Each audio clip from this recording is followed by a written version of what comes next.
God, how do I kill the stream bot? Stream element bot?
I did it.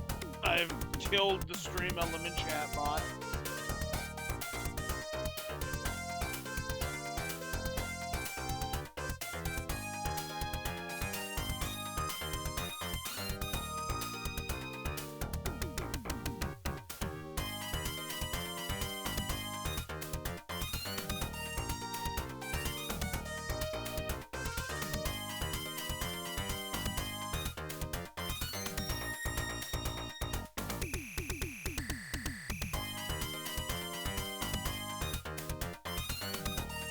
Anyway, I'll be right back. Give me a sec.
Oh man, you good, Bebop? The fuck is Hype Tom? What is this? What is this? What? What on the new soundtrack? Okay. There, is that better?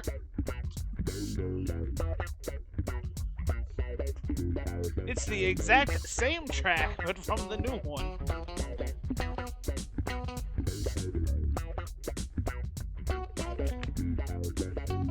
I'm so happy I backed this and it turned out not to be a huge piece of shit. Because I'm like, oh, they're going to reboot ToeJam and Earl. This is going to be disgustingly awful. And then it was not, and I was very surprised.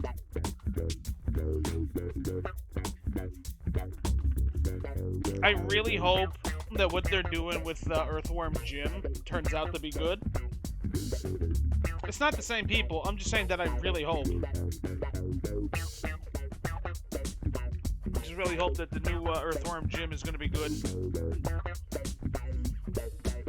I've heard rumors that Tommy Tallarico might be involved, but I don't know if that's true or not. Hope so. Special edition soundtrack slapped.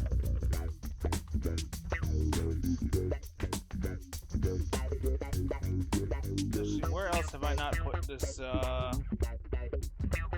link? Have I done it in Dark Wolves yet? Yes, I did. Have I done it in... Is there self-promote in this one? No. Is there self-promote in this one? No. Is there self-promote in German?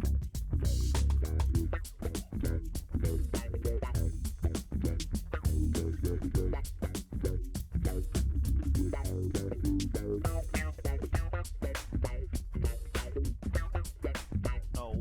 Is there one in here?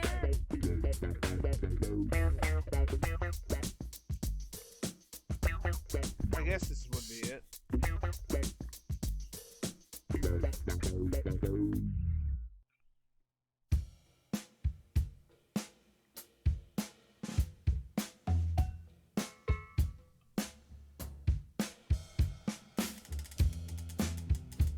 There we go. Whatever. We'll let that figure itself out. I'm wondering if I should stream Dropsy again. Not like anytime soon, but like whether or not that would be something that we should do again. Or was once enough? Once felt magical.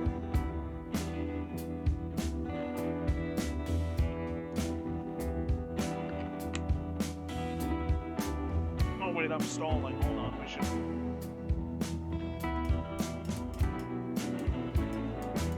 That's BRB. That's not what I want. That's what I want. Get the fuck out of here!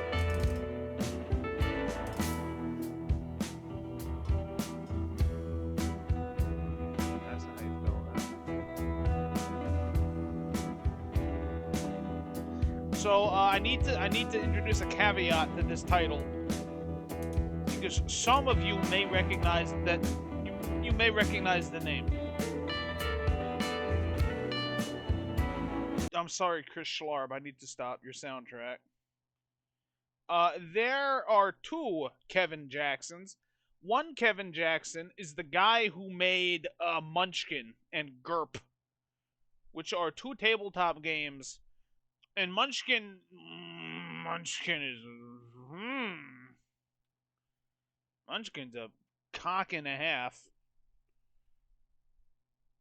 And then you have this guy... This Steve Jackson. Why did I put Kevin? My bad.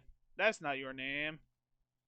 Steve. Did I put that in the tweet? Please don't tell me I put that in the tweet. Please don't tell me I fucked that up. I probably did.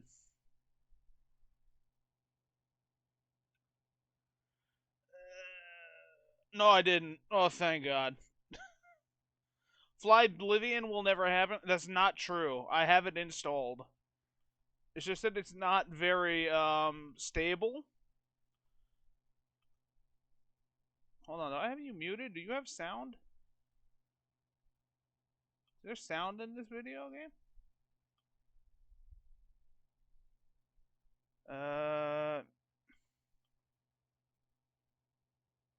I supposed to be hearing something? That's the... Hello? It says that it's not muted. Maybe there's just no sound right now.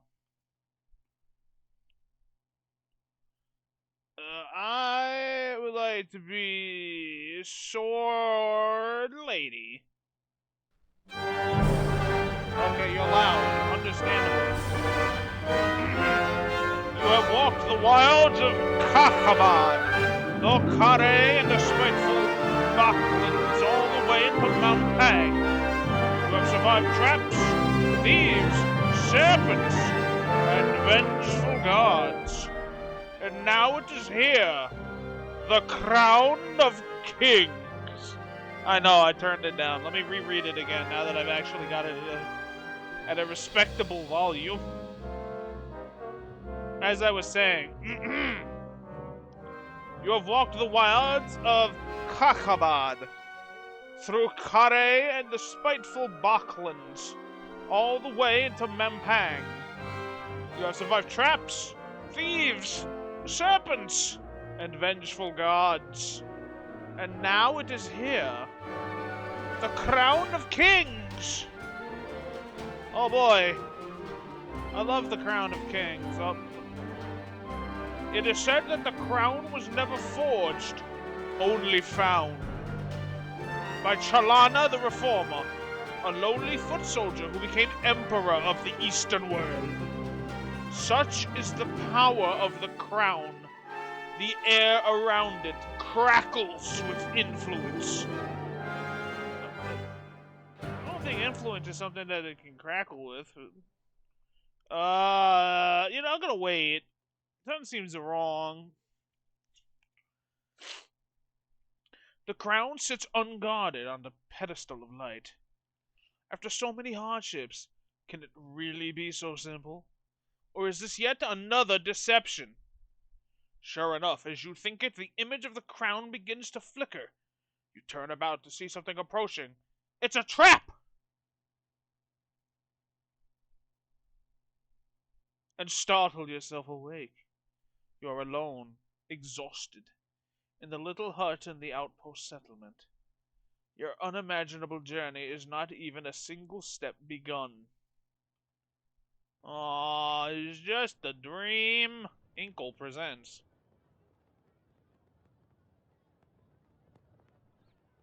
Steve Jackson's Sorcery! Part 1. The Shamutanti Hills. Excellent, I'm an adventurer. Click. It is sunrise. You dress, breakfast on bread and goat's milk.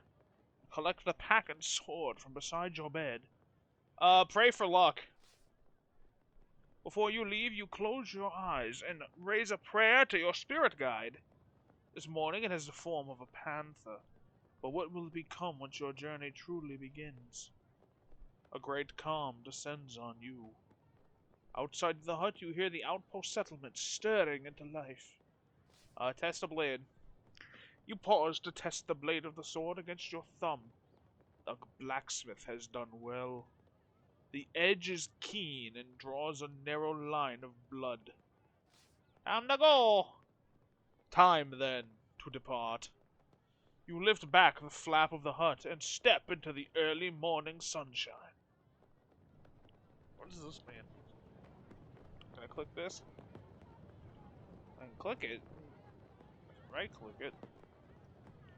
Draw a path to the flag. There you go. Eyes follow you as you leave the hut and walk towards the great Shamutanti Wall. The frontiers people of this tiny settlement are well aware of your mission. Hello! Greet them! You turn to them and bow. Some smile. This is a cool design. You turn to them and bow. Some smile in reply, but are too afraid to approach. Others make gestures of protection. You are going beyond the wall, so they believe you to be cursed.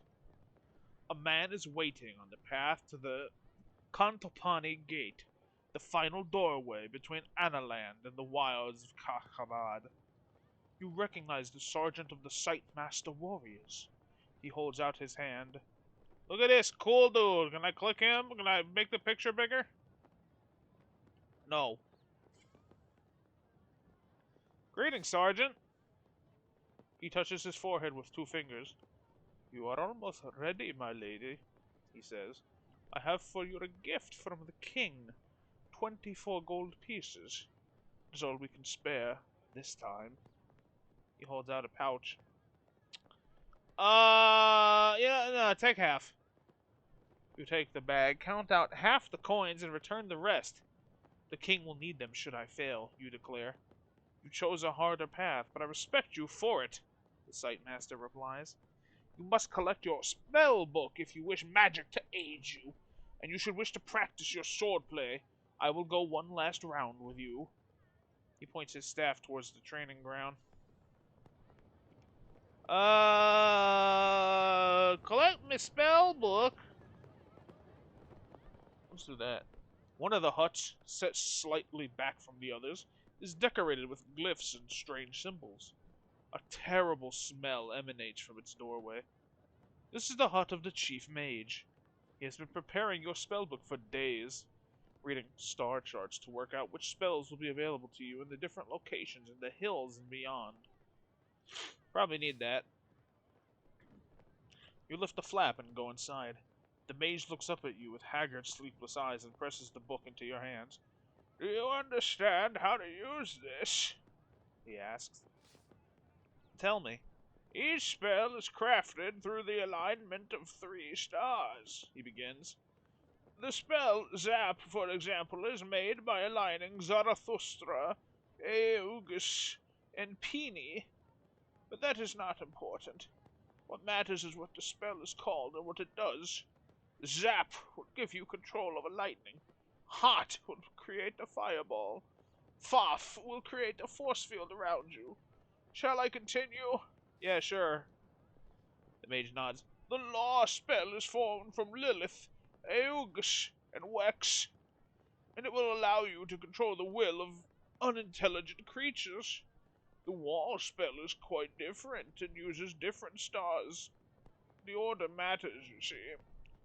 Wall creates an invisible barrier. You'll find the rest in the book, he adds, tapping the leather-bound volume. Thank you. He scratches absently at his ear. Remember, some spells will cost you effort to use, but the ones that don't will not work without a focus. An item of some kind. You'll need to read the book to know what. Research magic using the spellbook button on the map. Spellbook. Here it is. Let's get some... hold on. We gotta go here. We gotta come around, and then we gotta go get the rations. Fantastic. Stupid about it. Small traders in the settlement supply the Sightmaster warriors with weapons, armor, food, and clothing. You go over with the sergeant to a stall selling flatbreads and cheese. 2 gold pieces per ration, the owner says. I want to haggle. Do you know who I am? I am Annalane's great new hope. The man looks uncomfortable. I know that, but I have to feed my family today. Whatever happens to the crown. That's fair. Check your pack. There's plenty of room inside. I'll take 4 rations. 4 rations is 8 gold pieces, the man says, holding out a hand. Fine. You hand over your coins, and the man places 4 rations carefully into your pouch. You must be sure you eat every day, or you will suffer, Sergeant tells you, standing at your side. Eating more will give you extra strength, but it is not necessary. The contents of your pack, use the item button. Right here. Okay, now I'm gonna go over here. I'm gonna zoopity doop. I gotta zoop bop zoop bip zippity bop bop zoop bop. Gotta come over here, circle around, and then I gotta go here.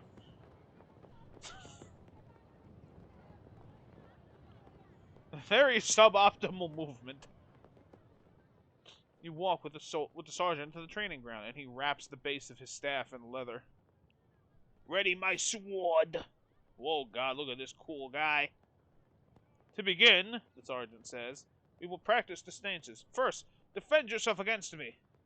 Use your tap hard by dragging your character sideways. To defend, stay fully left.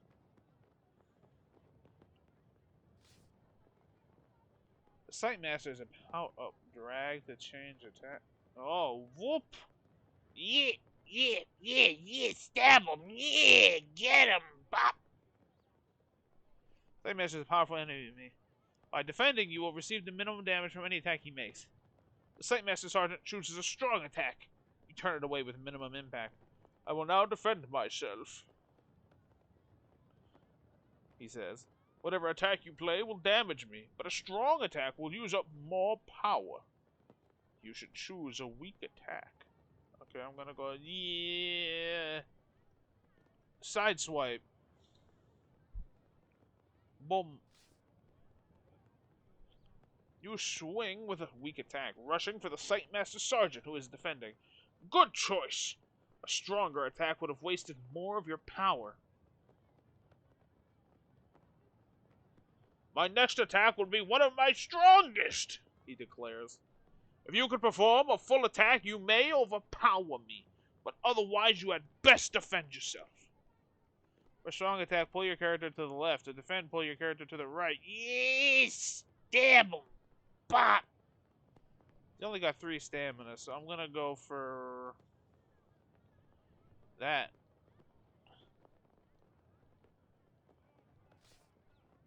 That should be it. Right? Oh no, his number beats mine. So he get okay.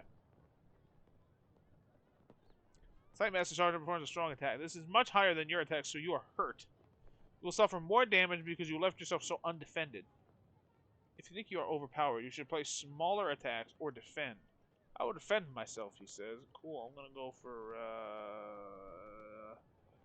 boop.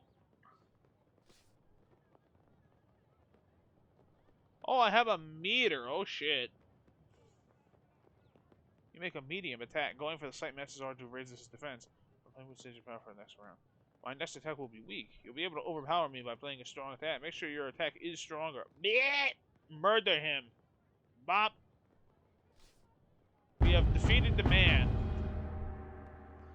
You play a strong attack, overpowering the Sightmaster Sergeant again. He bows. You have finished me. Excellent.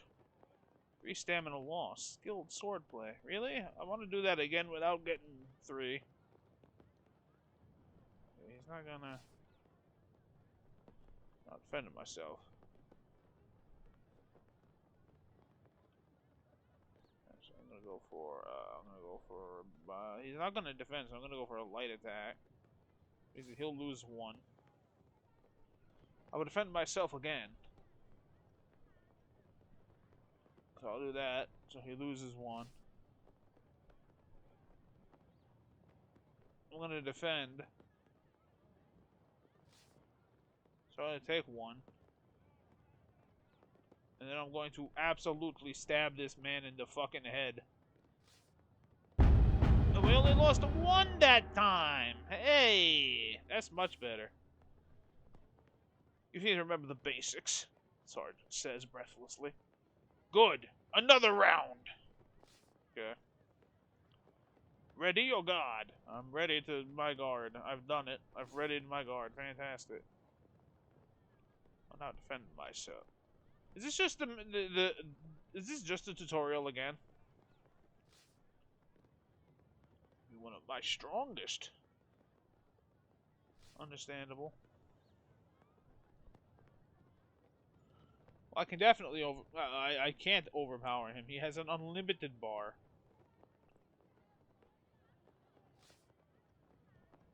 Defend myself. Understandable. Side swipe.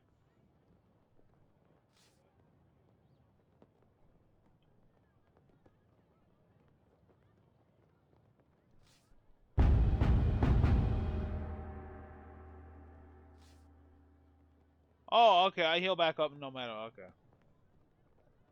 No, I'm good. I know how the combat works now. Shake your head. Very good. The sergeant agrees. But if you wish a bout in earnest, then I warn you, I will not go easy on you. He indicates a wider yard where there is space for a true match. I'm gonna beat him up. Let's go. Bout of real fighting. Sergeant removes the cloth padding from the base of his staff. Oh, no, he's gonna kick my... Look at this cool staff! This time I will not tell you my intentions. You'll have to read them for yourself. Be ready. Okay. I can do this. The Sightmaster smiles at you, raises his staff in salute, takes his position. You drop in a defensive crouch immediately. The Sightmaster is not to be trifled with! Sightmaster Sergeant comes in with a tough blow. balancing his strength and his impact. You escape mostly uninjured. I'm going to come in on a cut. 3.6 beats 3.1. Yeah, let's go. Time to attack. You swing your sword fast and in towards his chest, overwhelming his own staff swing. You have winded him. You're strong, he acknowledges. His eyes follow your shoulders. He's probably about to defend himself. You realize a strong hit would be wasteful now. Yeah, let's go for a little hit. Let's go for a bop. Just a little one. Cleverly, you read his intent and attack lightly, saving your energy while still wounding him. His own weapon is raised in defense. He grins. He is left breathless, but not seriously hurt. His guard is coming up, conserving his energy so that his next strike can be stronger. We do one more, little bit. There you go, one more. Whoop.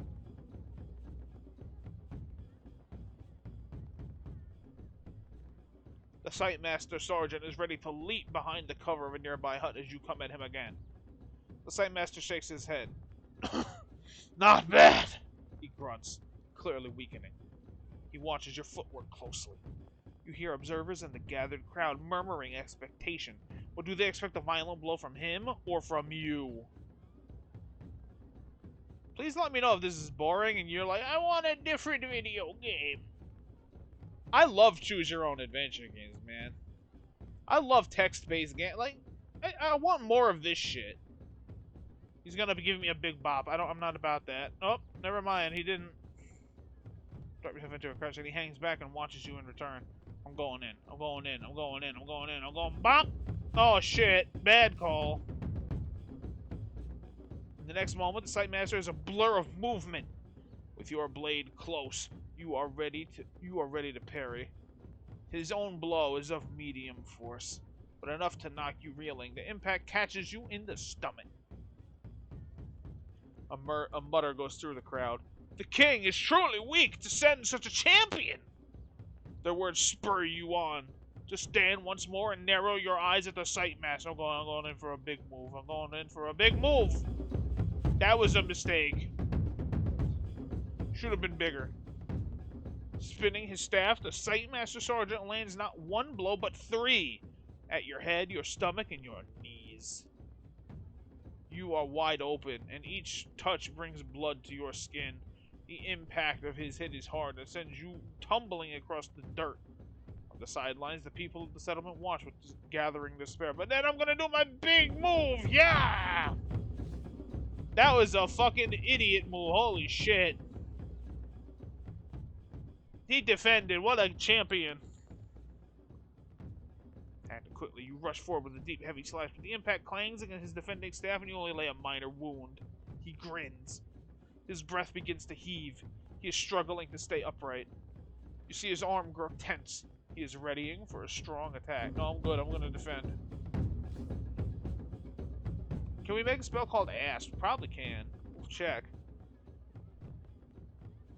What tires him out? Well, I'm not tired. Yeah! 7 stamina loss. Shameful. I want to try that again. Okay, we're readying ourselves. We're readying ourselves. You know, we're readying ourselves. Let's go in. Let's go in for a 1.7. Bad mistake. I just got whopped. I'm gonna go all in. Bop. Oh, lots of damage. His tunic reddens. Yeah, that's cool. You can waste your 5. I don't care, dude.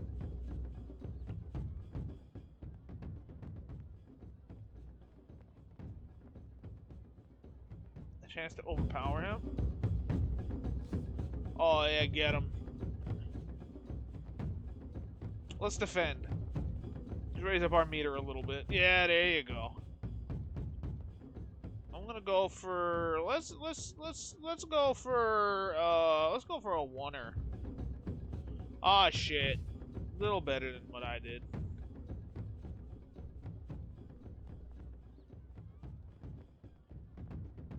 Oh, he's doing a point. Oh, I can do like nothing at all then. Okay, that makes sense. I can just do a little bit. Just go bop, I'm gonna defend. I'm gonna defend because I'm gonna go fucking Omega kill. He's dead instantly. What a guy. But that was still 8 stamina. We can do better than that. Ah, all of it. All at once. Boop. That's half of his life immediately.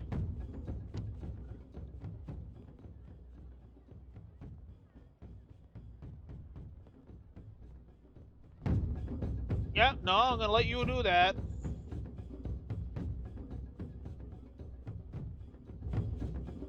No, that was a mistake. Oh, shit. He's readying for a strong attack. Oh, no. Strong hit would be wasteful now. Alright, let's build up the meter. Bop.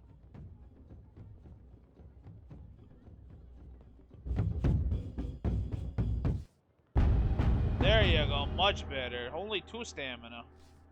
Oh, but I went back up to 20 regardless.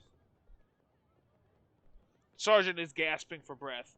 Bows to you once more. Very good. He nods.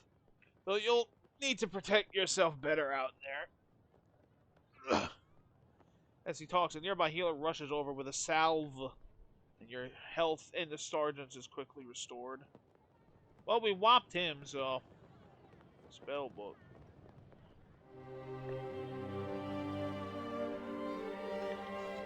The spellbook has its own theme song.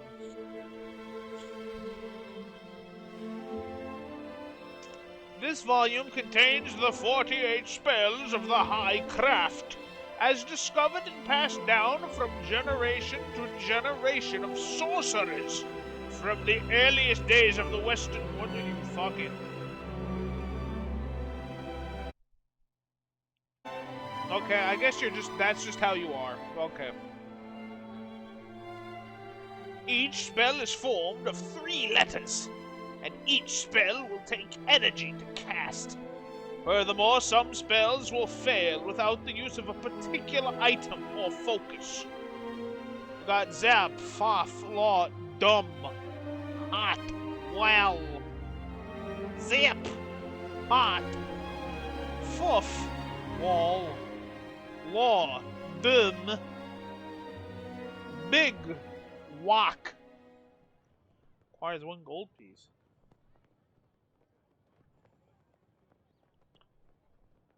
Dope.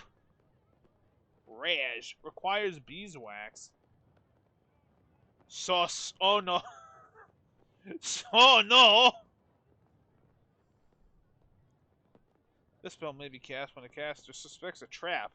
It will indicate telepathically to the caster the danger and the best protective action. Already trapped, the spell may be used to minimize the effects in certain cases. Gob. Jig. Gum. Yob. Oh man. Dog. How? Just how?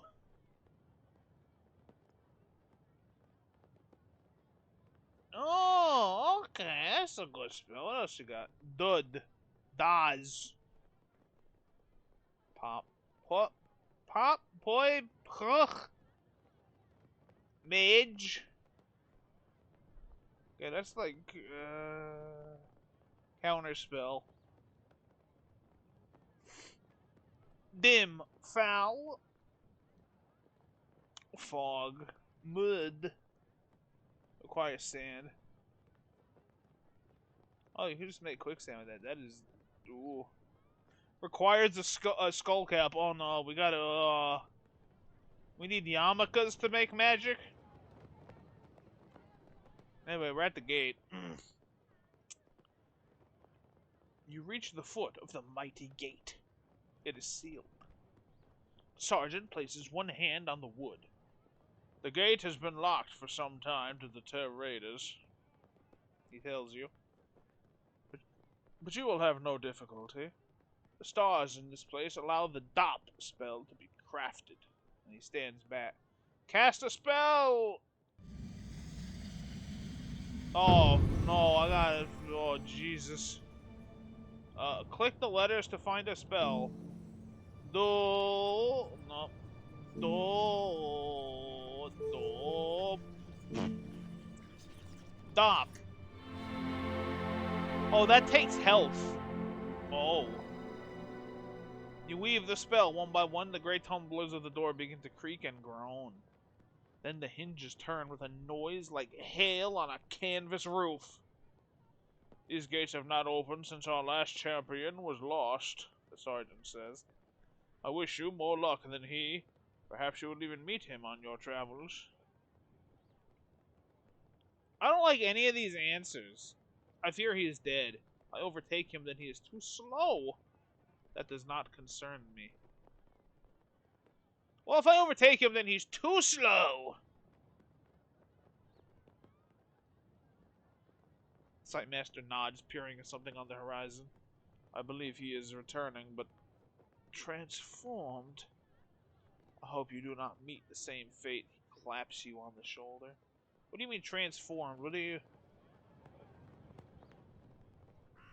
Together you step into the shadows of the wall. One last word, he declares. When you have the crown, find the highest point you can. We will be watching. Watching from where? From here.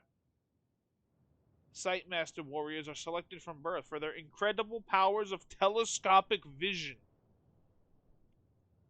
You cannot help but wonder how far he can see. Also, hi Devin, how you doing? What do you see with your elf eyes? This path leads first to Cantopani, a settlement of traders. Though most are rogues and thieves, you should be there before the sun has reached its peak. From there, 3 routes lead on to Kristatanti, but no single route is safe. Kakhabad is a land of devils. And beyond Kare, I cannot see so far, he says. But once you have crossed the city port of traps, you will enter the Balklands. They say that day and night there are controlled by forces other than the sun. And from Kare, too, your progress will be watched. That's menacing. Ooh, baby. Special eyes. It's time to go. You thank him, you pass through the gate. The faces of the folk watching your departure reveal the hopes that rest on you and your quest. The early morning air is crisp. The rising sun paints the slopes in shades of peaceful beauty, concealing the evil that lies ahead. You're alright, that's good. Time to go into Kakhabad, but I want to make sure I want to do this right. We gotta go here, we gotta... Zoop bop zoop bip boop zippity bop bop skeebity bop bop doop. Okay, fine. We'll do it the way the video game wants. The path winds through slopes of wild scrubland. This is where people drown in pools. The countryside is deserted, and the eerie silence is broken only by the cawing of the occasional crow. There is a spell for hearing what they say, but you do not have the equipment it requires. The birds appear to pause in the air to examine you as they pass. I wonder if you could do this game spellless. Probably. They make you uneasy, as if you were an intruder in their presence. Keep walking. Ain't nobody gonna break my stride. Barely an hour beyond the wall, and the air begins to grow foul. The Shamutanti Hills are infested with the pestilence of the Balklands. Oh man, my tummy hurt. What do? Go to that... No, wait, no. You don't have that local 7-Eleven gas station anymore, do you? I was gonna say go buy some ginger ale. And that might help you.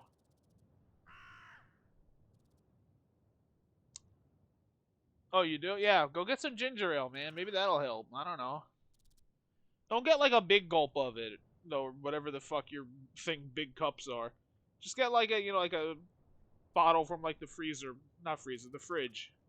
Like a Canada Dry or a Schweppes or something. And make sure that you kind of sip it slowly, not like, I'm taking big boy drink. Like, nah, man. Take little sips.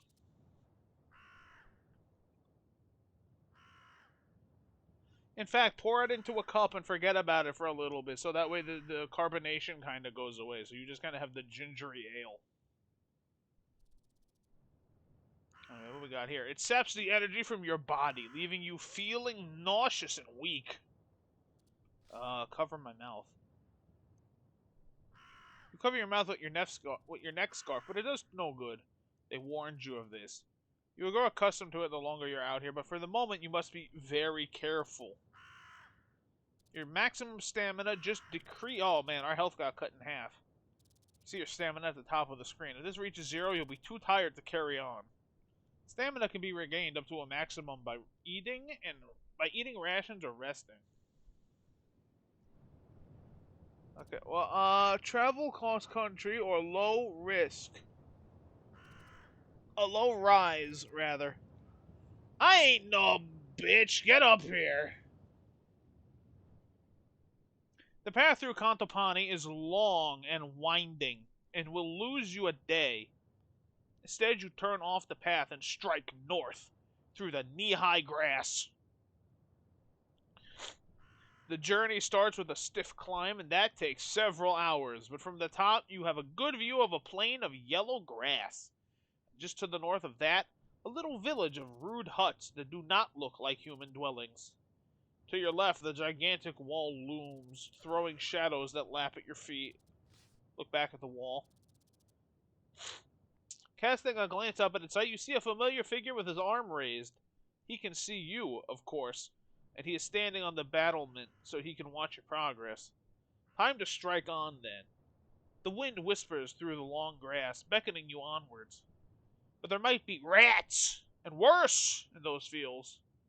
So you might be safer cutting across to the river and following the bank. The longer... let's go to the river. This sounds like a good plan. Let's go to the river. You crest the rise, heading roughly north towards the riverbank, where you should be able to pick up the path once more and make faster progress. As you head down the hillside towards the riverbank, you spy a movement in the distance. Something is happening at the water's edge. Wait and watch. You stop where you are and strain your eyes to look. Figures. Men? But they move too fast, flitting across the riverbank like sheets snapping in a breeze. Watch a little more. You wait a little longer until you are quite sure. The creatures are floating and moving through the air. They seem harmless enough. Your guess is that they're fishing. Well, let's see. I can either go back down to the Cantapani, or I can go talk to the spookman up here going fishing. Let's talk to him. What's going on?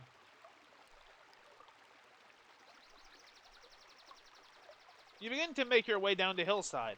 The grass gives out and turns into scree and gravel with the occasional patch of sharp gorse that tugs and snags at your tunic. These all sound like made-up words.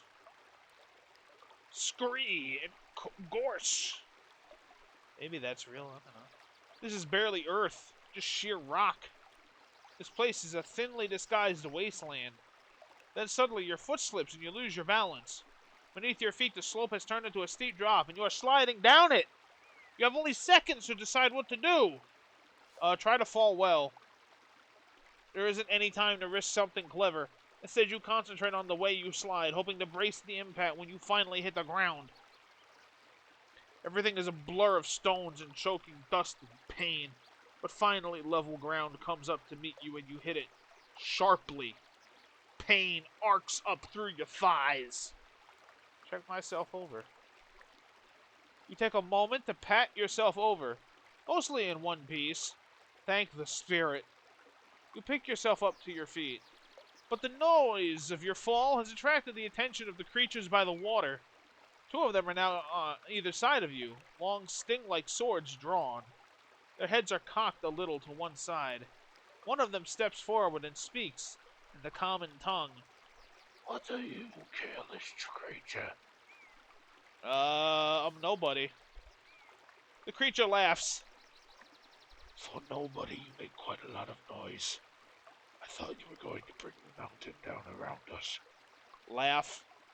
You laugh as well, from the shame and from relief.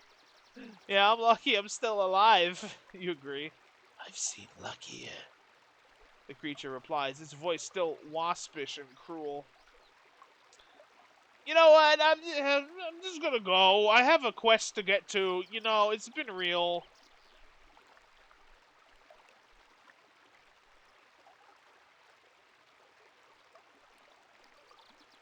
You nod to the creatures.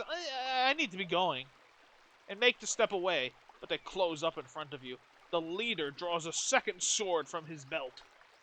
This place belongs to the Elven, he says. Fools and traveling players are not welcome by our river. You would put us in danger. I mean you no harm. Harm? What do you know of harm? The creature replies hotly. Have you lived to see your village overrun by goblins? Have you worked to turn your homes into death traps to catch marauders? We Elven are creatures of the sunlight, moved into shade by the weakness of your king, Analander, the king who lost the crown, and we will suffer for it. I go to recover that crown. The creature shakes its head. Then we are all doomed. A champion who cannot even climb down a hillside. We would do better to skewer you now while you still breathe. The creature flashes those twin blades. There's no time for magic. You must face him in combat. Okay, step 1. No opening. Now I will teach you why the Elven have such a fearsome reputation. The creature declares, gliding forward. He keeps one sword across himself while the other whips out. You drop into a defensive crouch. You are safe. Hey, see how big this guy's thing is? What if I just go, zoopity-doop? I'm bigger than you, idiot. Stab him. Stab him. Bop. Blit! No, I'm gonna go for, let's see, he's using the 1. So he has about, let's see, what is it? His maximum is about 6. He's using a 1, so he should be down to like 5. Let's go for a 3. Is he gonna defend? No. He did not defend. He went for an attack. Enough of this.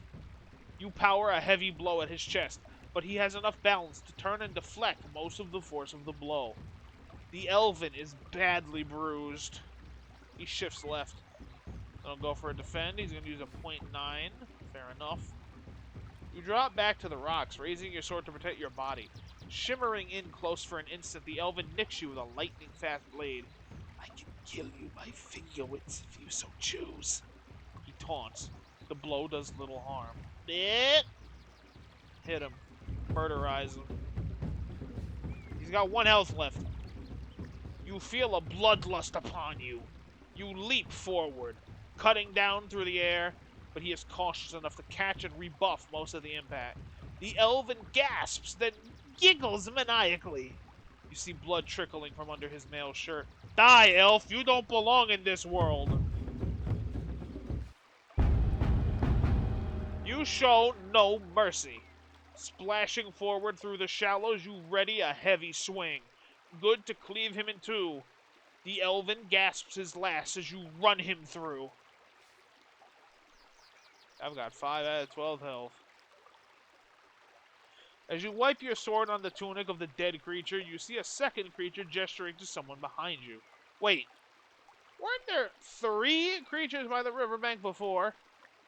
A moment later, something strikes you on the back of the head, then everything goes black.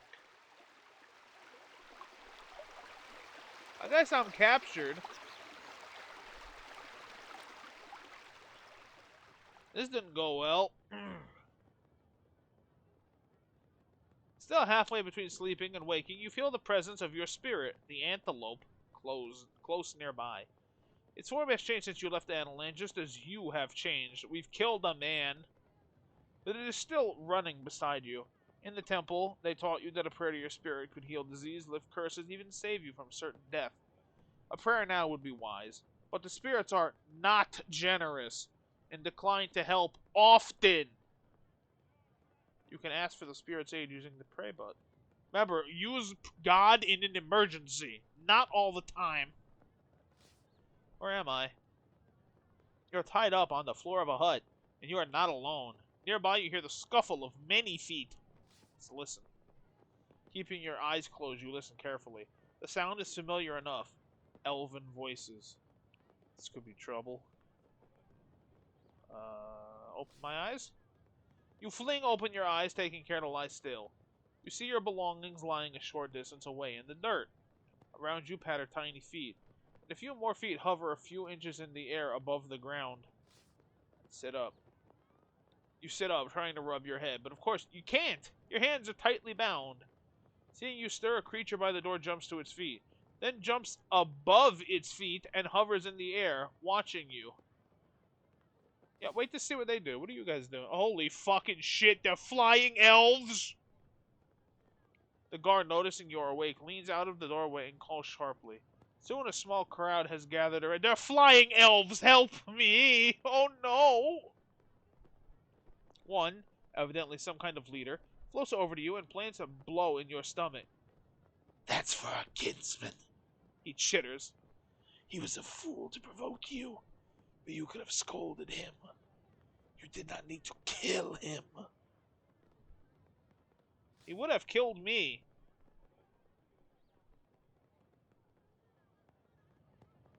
The elven looks at you, hard and serious.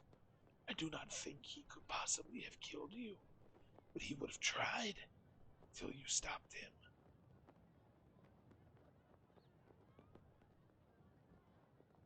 He makes a gesture to the other elven who approach.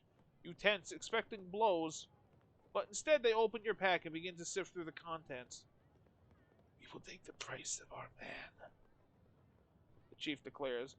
We are creatures of joy and mischief, but today we will do nothing but trade. I will trade with you, but untie me first. The chief shakes his head. I do not think we can trust to your mercy, can we?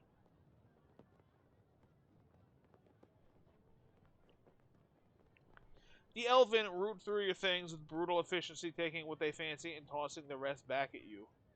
Then they pick you up and carry you out of the village, leaving you in a pile on the side of the path like a sack of waste. Call after them.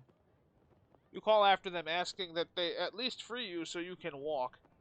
Almost as an afterthought, one returns with a bared knife. For a moment, he holds it near your throat, then slices the bonds around your arms. Then he turns and runs off into the trees. They took my food and my money! You stand slowly, battered and bruised. You rub the blood back into your wrists. Then finally you look around your pack. Your provisions have been taken and all your gold is gone. Still, there are small mercies. You still have your neck. Shouldering your pack, you start to walk once more. Fucking kill elf. You know what? No, I'm good. I'm not gonna pray for healing right now. We're not dead. We're okay. Fucking jackass elves. Pieces of shit. You hurry away from the scene of your humiliation and catch the river once more. But now the path goes across it.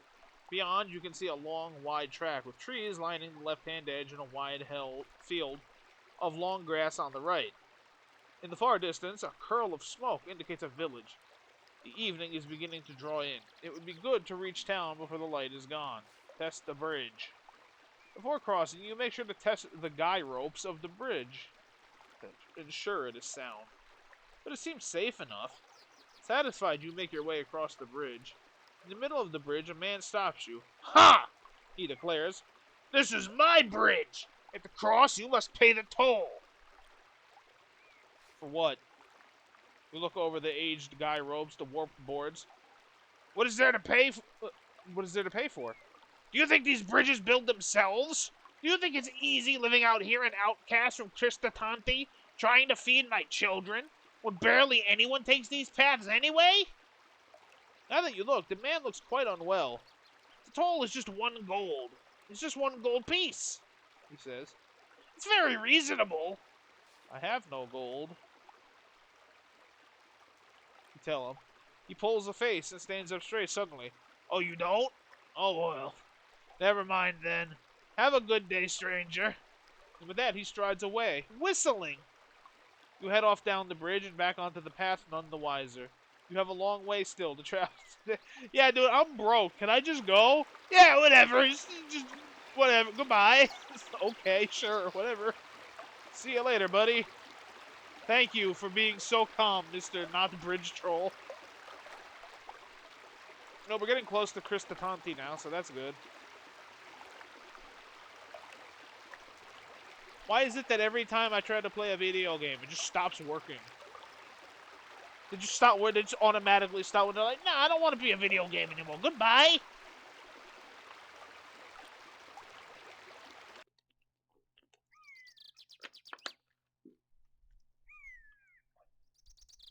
Anyway, the path continues along the side of a line of trees. Suddenly, an acorn lands on your head, and you hear a tittering from overhead.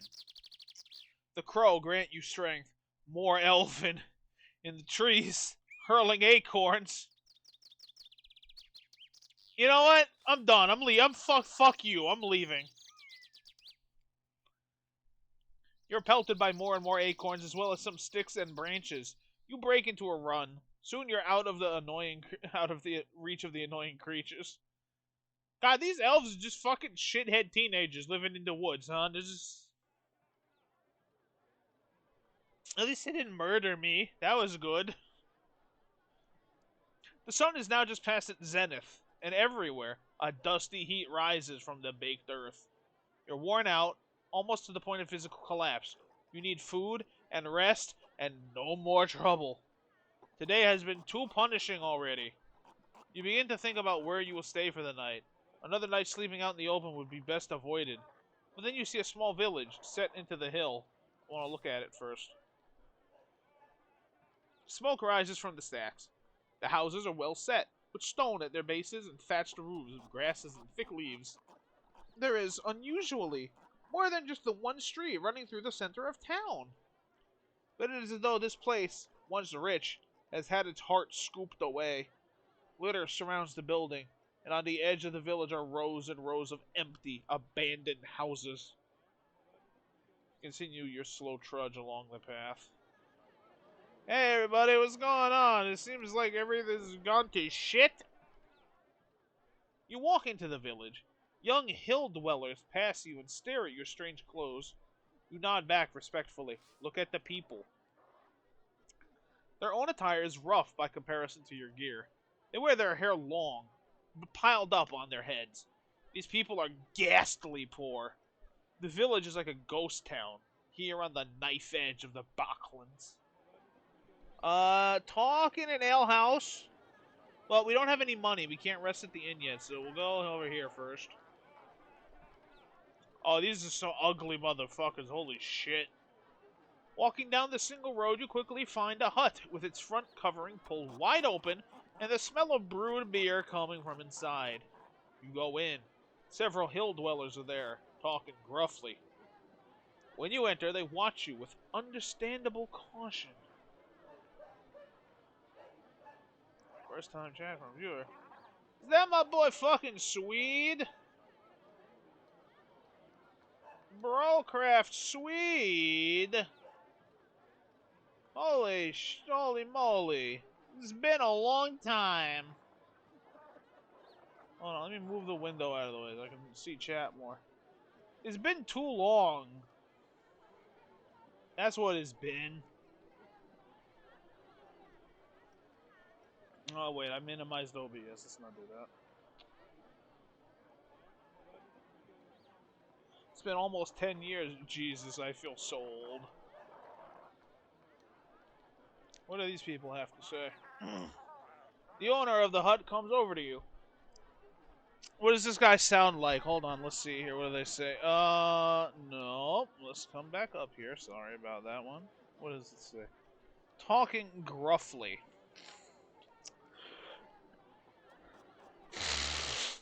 Welcome to Cristatanti, He declares.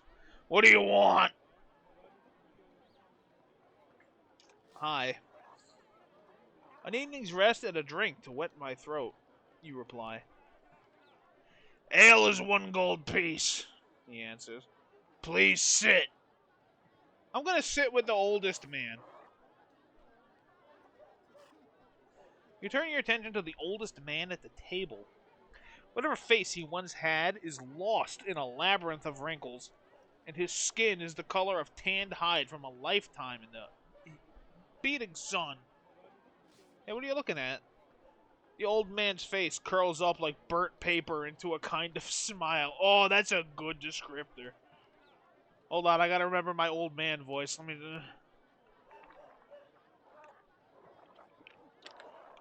Gruff old man. We don't get many travelers around here. Especially not ones that look like you. Where are you from? I'm from Annalyn. He nods. Not as many cross through the Cantopani gate. In either direction, if you know what I'm saying. I understand you. He grins and picks his teeth with a fingernail. They say there is a war coming. Something to do with the crown? A crown? You ask cautiously. The crown of kings, He says. They say it's how a leader leads. Without the crown on your head, no one will follow you. The crown can raise an army from the farmyard, or command a population to walk into the sea. He shakes his head. Sounds like a bad idea, if you ask me. But if someone's got to wear it, I'd rather they were in Analand than Nampang. You sip your beer. The old man exchanges glances with the younger man sitting opposite. Well, I understand this if I haven't seen Munchkin. Yes, this is not by the Munchkin guy. In fact, if you go on the Munchkin guy's Wikipedia page, that's Steve Jackson. There is a direct comment about this guy, and that people get the two of them confused a lot. Let's talk to the young man. I said young man. You thank him for the conversation. You catch the young man's eye. He moves over to be right beside you, close enough to whisper in your ear, but you don't quite catch what he says. Hey, can you repeat that? The man giggles to himself unexpectedly. Leaning in again so close you can smell the fumes on his breath, he declares, Snarkat! Then he collapses in a fit of giggles once more. Whatever the joke is, you cannot see it. What do you mean? The man nods twice, then drinks deeply from his beer to wet his throat. Or perhaps not, because as he puts the mug down once more, he says nothing. Just fidgets with his fingers and occasionally grins in your directions. Yeah, ask one of the other hill dwellers what the fuck's up with this guy. You catch a woman's arm nearby. What's wrong with this man? You demand. She shrugs, slipping free of your grasp. Every village has one, she answers. Doesn't mean we're all like that. Good stock we are. She flutters her eyelids. I'm a woman. What do you do? We're a woman in a fantasy universe. You're trying to tell me you're trying to hit on me? I just got my ass beat. I'm broke. The elves robbed me. You get back to your feet. The young man giggles to himself, but does not attempt to stop you. I don't know what Munchkin is. Munchkin is a board game that... Oh, hold on. Munchkin is a card-based board game that the best way to describe it is it's fun the first time and then never again. People have a lot of opinions on Munchkin, and every single time I've wanted to play it with people, they go, no, I don't want to do that, because they've played it a whole bunch. And I'm like, dude, I just want to play Munchkin once. I just want to play Munchkin for once in my life. Every time someone brings it, I'm like, oh, could we play Munchkin? And they all look at me like I'm a fucking animal. And I'm like, what? I just want to... One time, man.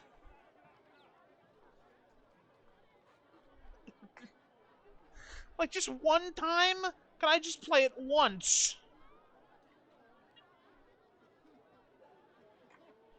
No. And then they go, how about we just do Roll for the Galaxy instead? How about we do Albion, Avalon? How about we do literally anything else? Hey Flyman, you want to play Agricola? No, please. Anything but Agricola. The best way to play Munchkin is to buy all 500 expansions and just shuffle them all together. Maybe. I wouldn't know. Anyway, finish my beer and leave. Do I want to play more Job Job? Not like this very second? Kind of in the middle of this. Unless you're suggesting that we just stream it. Why? You have a group going? You have a group ready? What?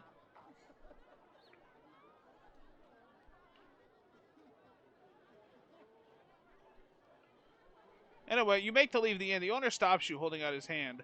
No, bye?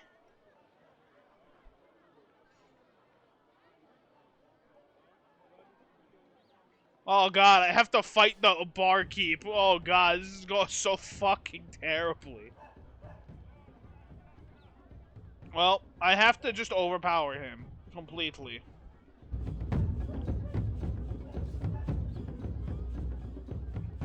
Time you learned you some manners. I'm gonna die. I'm gonna get beaten in the middle of the fucking street.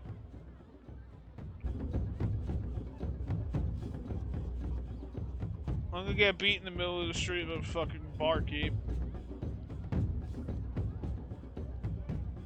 Keep going, bop! We've done it, we have defeated him.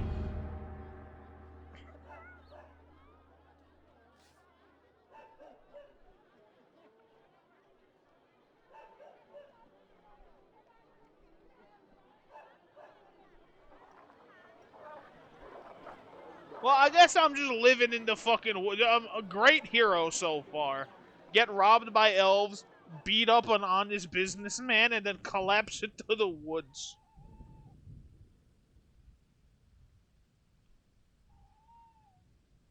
The cover of the forest is dark, and the ground is thick with fallen branches, mud, and briar.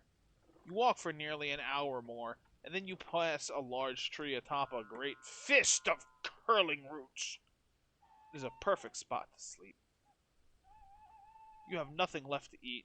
You settle down to sleep. It will not be an uninterrupted night out here under the stars surrounded by beasts, but you will feel a little better for it. Your last thoughts are of food.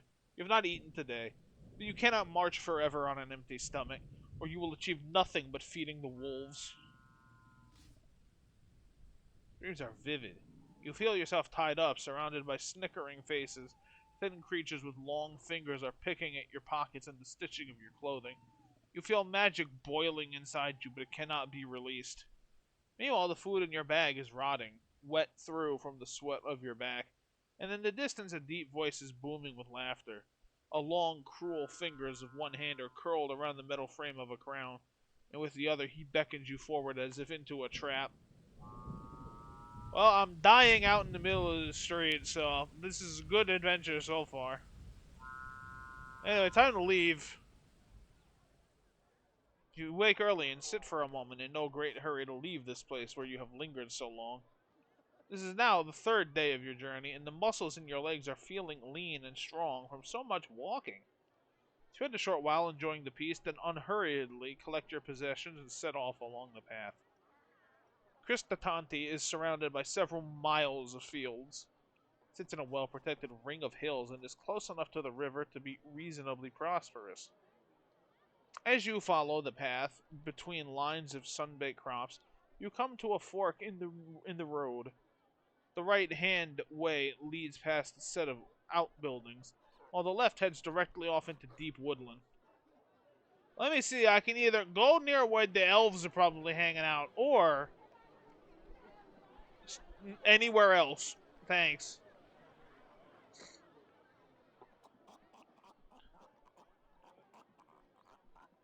You glimpse a few people at work by the buildings. There will be precious little company on your journey, so you should take it while you can.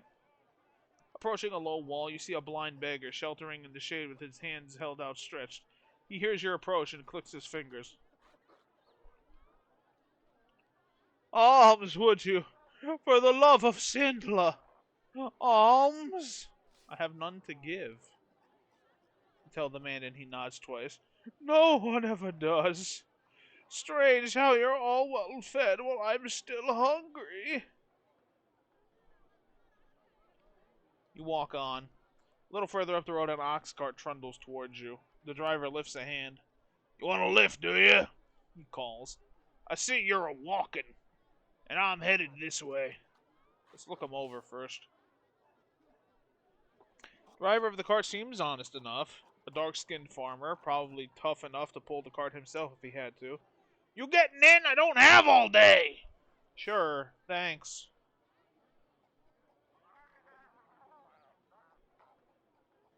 You hop aboard the cart and the driver whips his oxen into a trot. So where are you headed? He asks as he negotiates the corners and pit holes in the rugged path. Trader, I'm guessing by the looks of you.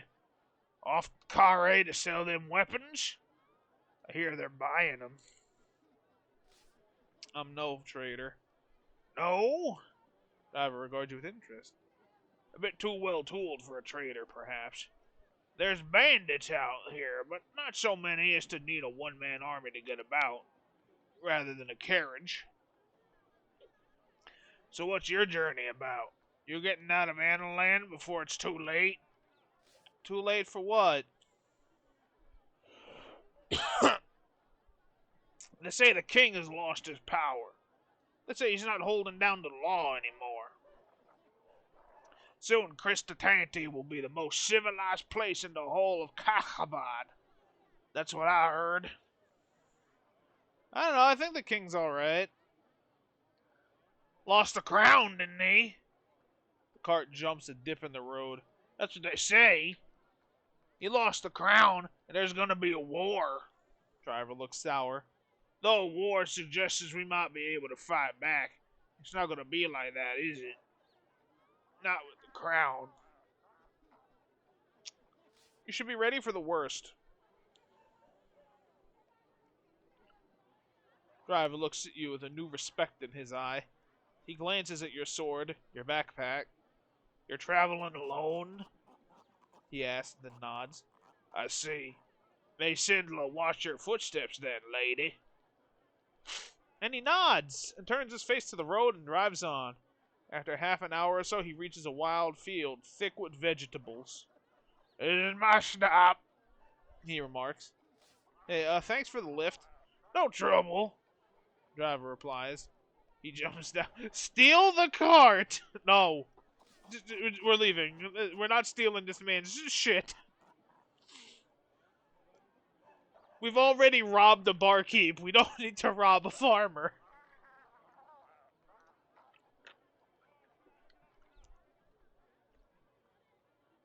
You hop down off the cart. You feel a little better for the restful journey. Driver smiles and heads off towards his field. Watch him for a moment. It's an enormous crop, and he has a lot of work ahead of him. Robbing the barkeep turned out fine. No. Anyway, we're gonna help this guy. Wait, you call. I'll help you. The driver stops, looks at you for a long moment, then grins. Well, if you must. You help him out for an hour or so. Time you can afford since you've made such good progress on the cart. Once you've finished, he offers you a portion of vegetables to take with you as payment. You thank him and then take your leave. You also munch through a meal's worth as you work. Hell yeah. Got more health, got more rations. Get to the giant gate. Rob more. You're alive and able to rob more. I was only able to rob more because I just overpowered this poor barkeep. He hasn't done anything wrong. You continue along the path, climbing. Your legs feel strong and lean. By the end of this journey, you will be built like a mountain goat. The afternoon progresses. You're gonna get brain busted. God, hopefully. If you can overpower him, you can keep overpowering people and become overpowerful. That's not how it works! Look at, we nearly died and we're on like our 4th day of adventuring, man. The afternoon progresses, long and easy. This place you are walking through seems thick with desolation, as if it was long ago abandoned. And then, as if to confirm your thought, you come across 2 enormous stone pillars listing slightly either side of the road. They form a gate, but the gate is 3 times the height of a man. Yeah, look them over. Peering closely, you make out the faded remains of carved characters. In the old script L and K, the remnant of a spell of fortune, perhaps, or of binding for these now fallen stones? There is nothing for it but to go forwards. Through the gate! You step into the shadow of the enormous gate. The ruins of walls line the path either side, but these are walls built from blocks the size of ox carts. Centuries ago, this must have been a palace of a king 12 feet tall. Now it has been leveled, and the stones stolen for the field walls and foundations of the villages all around. Oh, let's investigate the ruins. We got time. We can go over there. You take a moment to clamber out over the ruins and off the path until you are surrounded by waist-high grasses. The ground rises and falls sharply around the outlines of houses and buildings. You trace the line of a street, wide enough to run 3 carts abreast, that leads quickly downhill towards a forest. Once this place was rich and plentiful, what happened here to remove every last trace of these colossal people? Look inside a house!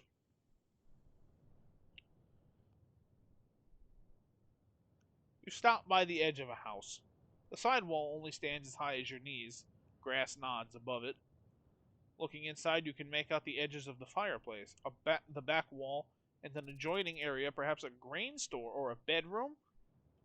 Search in the grass. You take a few moments to search through the long grasses and find nothing, until your hand closes on a clay pot near one wall. It is the shape of a wine jug, but about 3 times the usual size. Around the neck is a red stain. Wine? Or maybe blood. It is impossible to tell. The base of the pot has been smashed away, perhaps by age, perhaps by someone unhappy with the contents. You leave the pot behind. Follow the street down. You follow the line of the street down the slope of the hill. The further you go from the path, the more overgrown the ruins become, until you can barely make out their outlines at all. After a while, you are not following the street at all, but simply holding to the same line. You approach the edge of a thick woodland.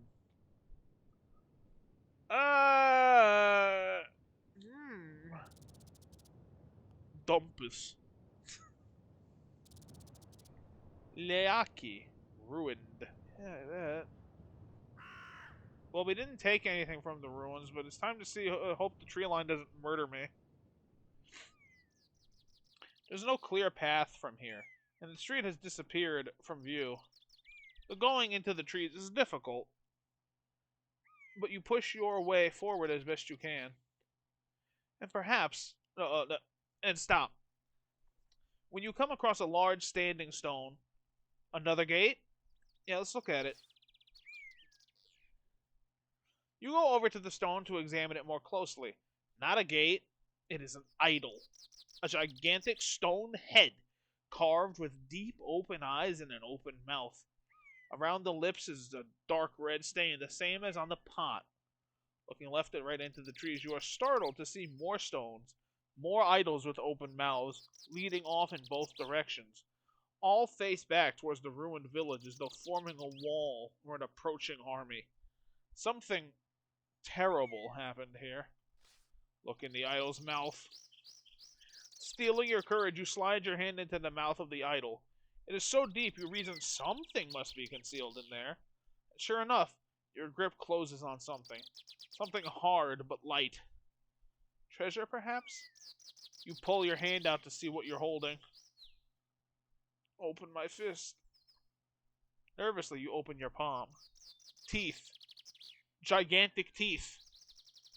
You are holding 3 giants' teeth. Perhaps every idol holds the same.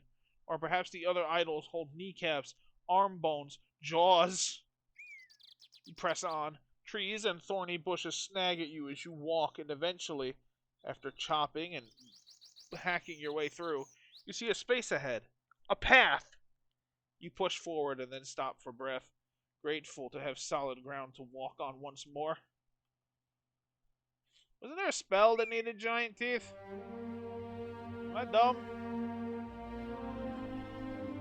Pebble. Medicinal potion. Yep.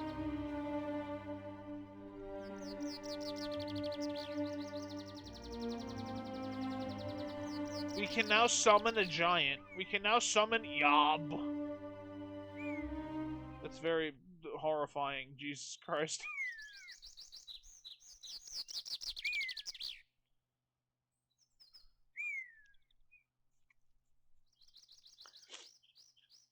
You walk for several hours, following the twists and turns of the path through the trees.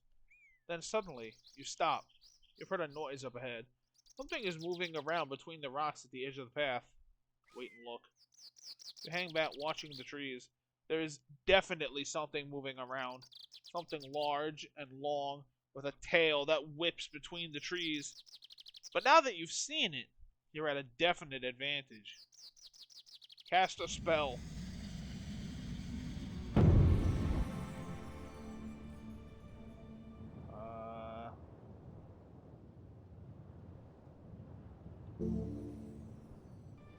No.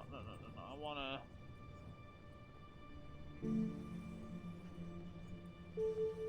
I'm not going to dop. I'm going to...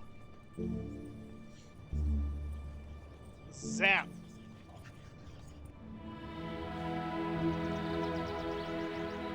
Cast a spell pointed at the beast, unleashing a violent electrical bolt deep into its fur. It is a rat bear. You have wounded it badly, but it is not quite done yet, and it is still coming for you with the last of its strength. Yeah, get him. Cut him. Oh, fuck. I'm dead. Oh, no. Hold on. This time, I'm going to just murder you. He did it. He's dead now.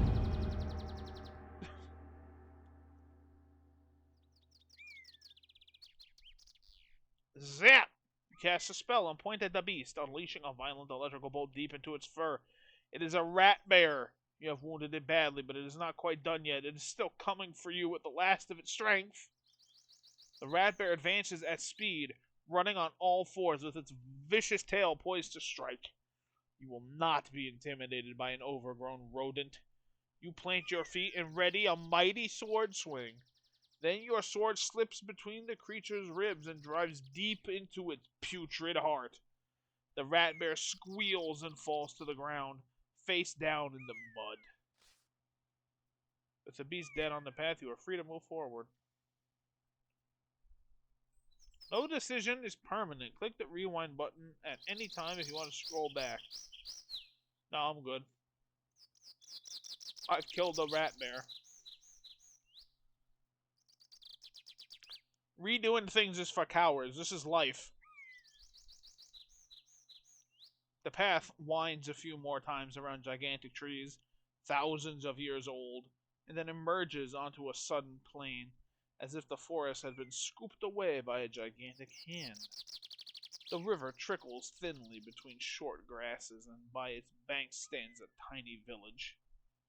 Hell yeah. I'm gonna go into the village. Today has been punishing, but with a decent meal and a night's sleep, your next day will start auspiciously. So it is a shame and a worry that you have so little money. You head down into the village, hoping to find Charity. You follow the path down into the village, passing a sign which declares it to be Dumpus. The streets are thin and narrow, and the buildings have been set close together as if trying to withstand a storm. There is a terrible smell hanging in the air. All in all, it seems an unpleasant place. But nothing changes the fact you desperately need shelter and rest. Your day has been punishing, and you are almost too weak to stand. Explore, talk to the villagers. You pass along the main path through the village and pause outside a hut, which several of the hill dwellers are sitting and eating. They seem deep in discussion about something. Several are shaking their fists in the air. Lifting back the canvas flap, you step inside. The hill dwellers stop talking immediately and look up at you. One gets to his feet and gestures you forward. Now bow my head. You nod your head once to the man, who returns the gesture.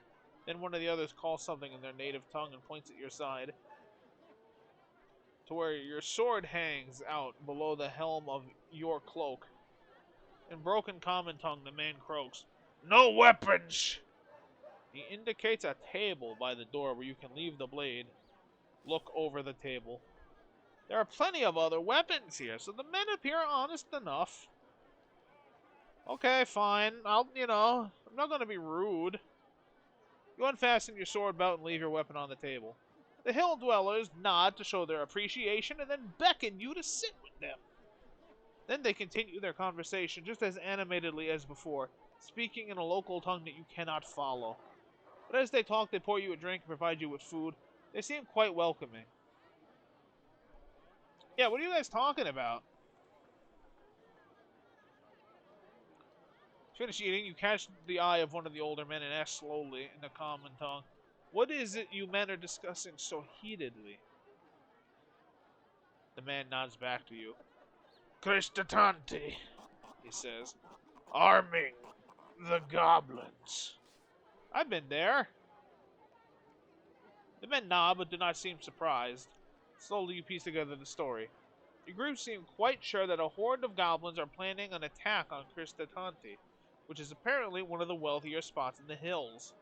They're discussing whether or not it would be worthy helping the village to defend itself, which might mean they're offered some kind of reward. I don't know, I think you should help them. You must help them, you declare earnestly. Cristatanti, it does not help us, One of the men points out. They are rich, we are poor. You'll place them in your debt. The men nod, swayed by your ruthless logic. And you, how do you fight? I will help those that need it. The men nod. Let the goblins attack tonight, they cheer.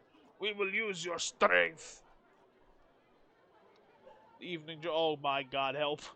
Help, I've just been enrolled into a fucking gang war. Oh no.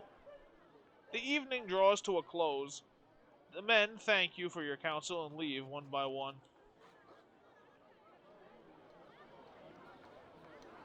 Well, it's fine. Let's just explore the town. Maybe I can find literally any money. Any at all. Halfway along the track, you come across a couple of merchants' huts. You have no money, so you browse briefly. One of the merchants catches your eyes and smiles. Well, traveler, what is it you need? Is there any work to be had here? The merchant sizes you up. You look like a good worker to me. One of my friends, he needs some digging doing. I'm sure he would pay you and feed you for it. Digging what?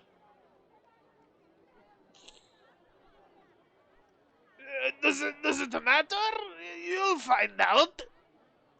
So, I'm going that way now myself. You coming? Zoom bop boop bop boop dop skibby doo bop and beep boop doodly dop. I'm drawing my Indiana Jones map.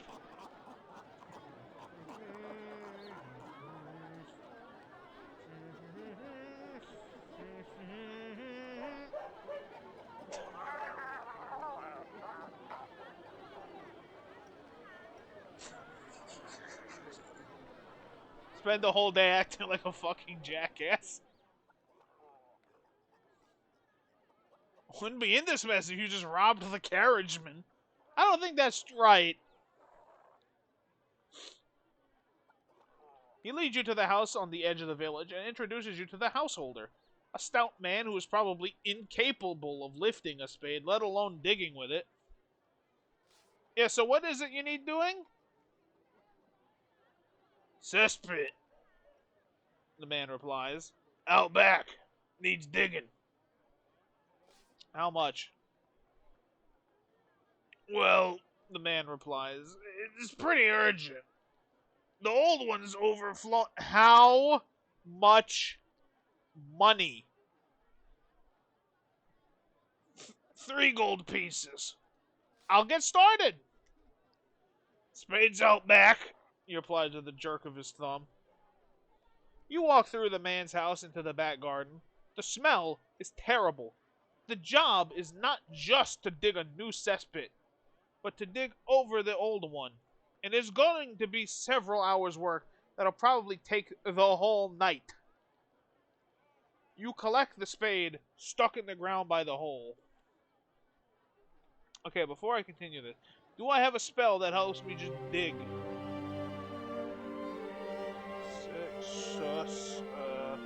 Stop. Big? No.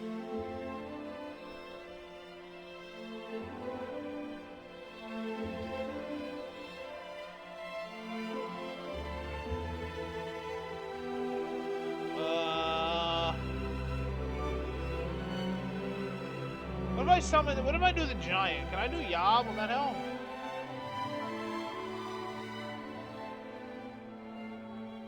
Mag? No. Da.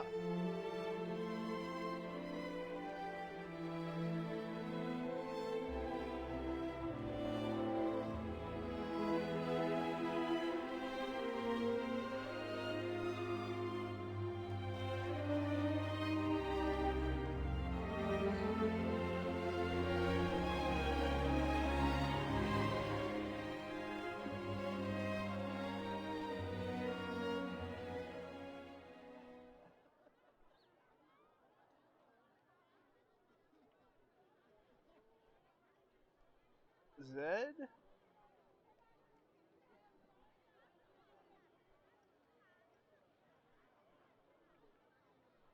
Okay, Zed is just kill myself button. Understandable. Would the giant be able to help out? I say, giant man!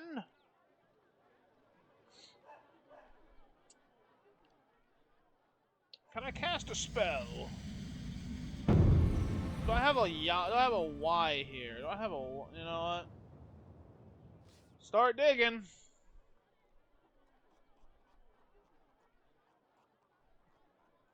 You begin digging a new hole and tipping the earth into the old hole. The ground is hard, and the smell from the pit is enough to make you gag. After you've been working for an hour or so, the owner of the household brings you out something to eat and pays you 3 gold pieces for your efforts. Thanks, I'm gonna eat. Oh, look at that, we got more health. It's hard to stomach the food with the smell on your hands and in the yard, but you're so hungry from the work that you wolf down the bread and the soup he provides.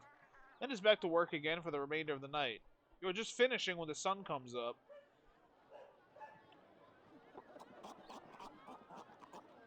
Well, goodbye, Dumpus. It's been real. I'm fucking peacing out. Goodbye. You rise early, thank the householder, and head out into the street. Within a few minutes of walking, you are out of Dumpus and back on the road. After another hour or so, the way branches, with one path heading up into the hills and the other turning downhill and along one side of the barren stony ridge. Is that a village you can make out on top of the hill? Seems a lonely place for it.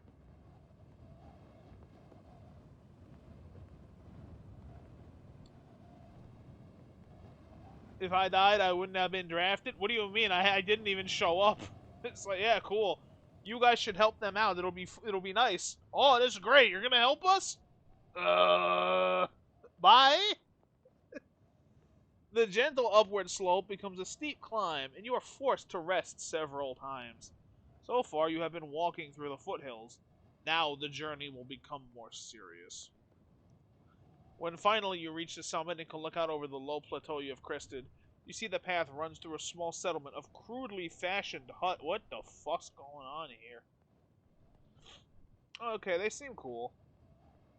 There are villagers out in the street talking and working.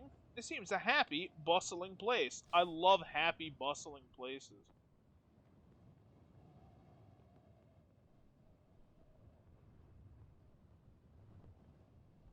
In the effect, there is no obvious danger. You approach along the path until you are close enough for the villagers to notice you. The effect is immediate.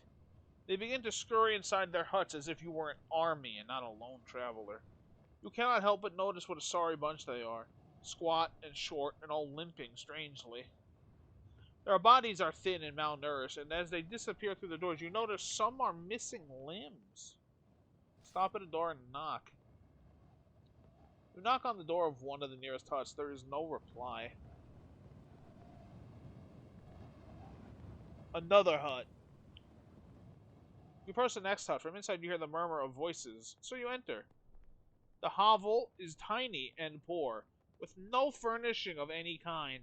A small fire burns in the middle of the floor, and by the far wall a family of 3 cowers from you.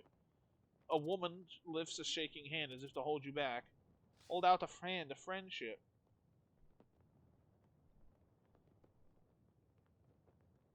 You put out your hand to greet the man. He shuffles over nervously and grasps it with feeble strength. Are you magical, stranger? Are you not afraid of us? Afraid? Why? Why? He replies. Don't you know? We have the plague in this village. You spring back from him, but it is too late. You can feel the infection on the palm of your hand like a curse. Why didn't you warn me? The man looks at you with wide, sorrowful eyes. I dare to hope, he whispers. You take another step back in fear and regret.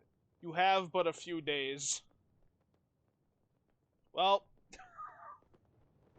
I have just given myself death.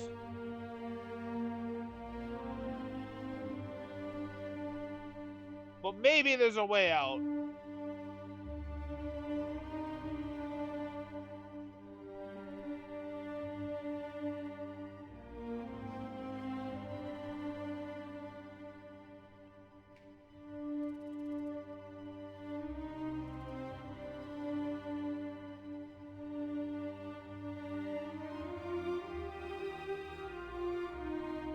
Big walk. No, walk just makes a shield. It's not gonna help. Do I have anything that can heal me? How? Oh, how?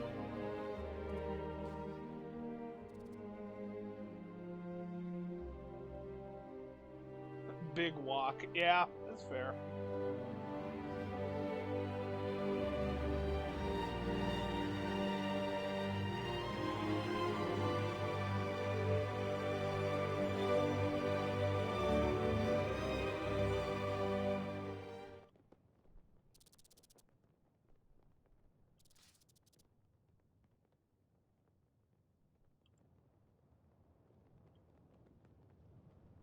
Well, death is coming. Look around. Oh, wait, oh! We can pray. I forgot.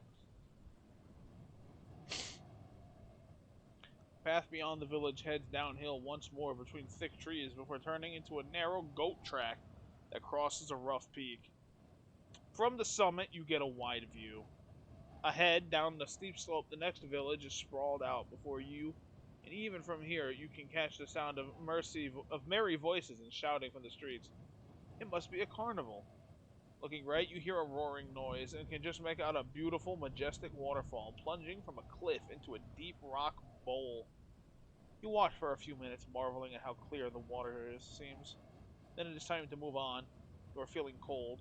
Purple blotches are breaking out on the backs of your hands. Pray for healing. You drop to your knees, shivering and shaking, and mouth a fervent prayer to your spirit, the elephant. Does it hear you? It is hard to tell. But then you begin to feel warmth creeping through your bones, and purple marks on your skin are fading away. You're cured! You raise a cheer to the spirit for such aid, but what about the people you have left behind? They have no such guardian. You follow the track down a steep decline. Well, that's not my problem anymore. Bye! Some way down the hill, you stop for a rest and sit on a boulder to survey what lies ahead. The path leads downwards, and at its foot, cradled between three peaks, is a village. Quite a large one at that, compared to that mournful spot you have just passed through.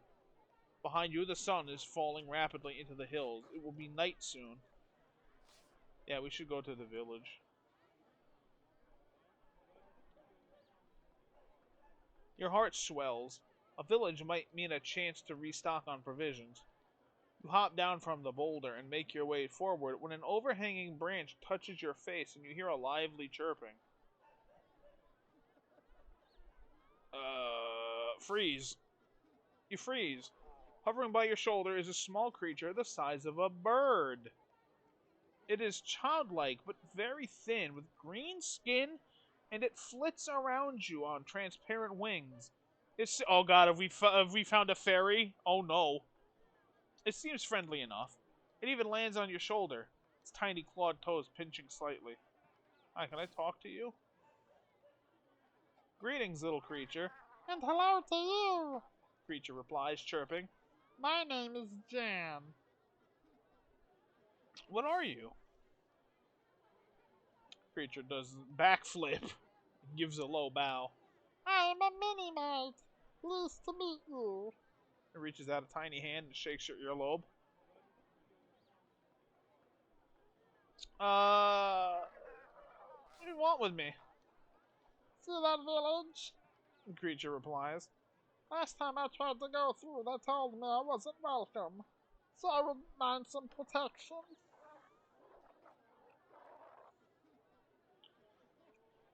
The creature starts hopping up and down. Come on! It grumbles impatiently. Let's get going, can't we? What can you tell me about the village? Is it safe? That's Biritanti, and it's very safe. It's the largest village in the whole of the Shamutanti Hills. Every traveler who comes this way spends at least one night there. So it's a little bit expensive, especially for mini-nights, but pleasant enough. I can protect you. The creature squeezes your shoulder gently. It's like having a spider trying to burrow into your skin. The creature flits to your other shoulder once more. You're not in any hurry, are you? It observes. Do you want to sleep out in the rough? Yeah, where I'm going is dangerous. You warn the creature. You might be killed traveling with me. The creature shrugs. I've got small wings. Can't get far on my own. Well, let's get going then, Jan. The creature shakes you by the ear in excitement, and you set off along the path once more. You descend into the bowl of the valley. The hills on either side are toweringly tall and throw the village into deep shadows. It would seem a very gloomy, threatening place, but from the streets come the distant sound of laughter and merriment. I don't know, can we trust Jan?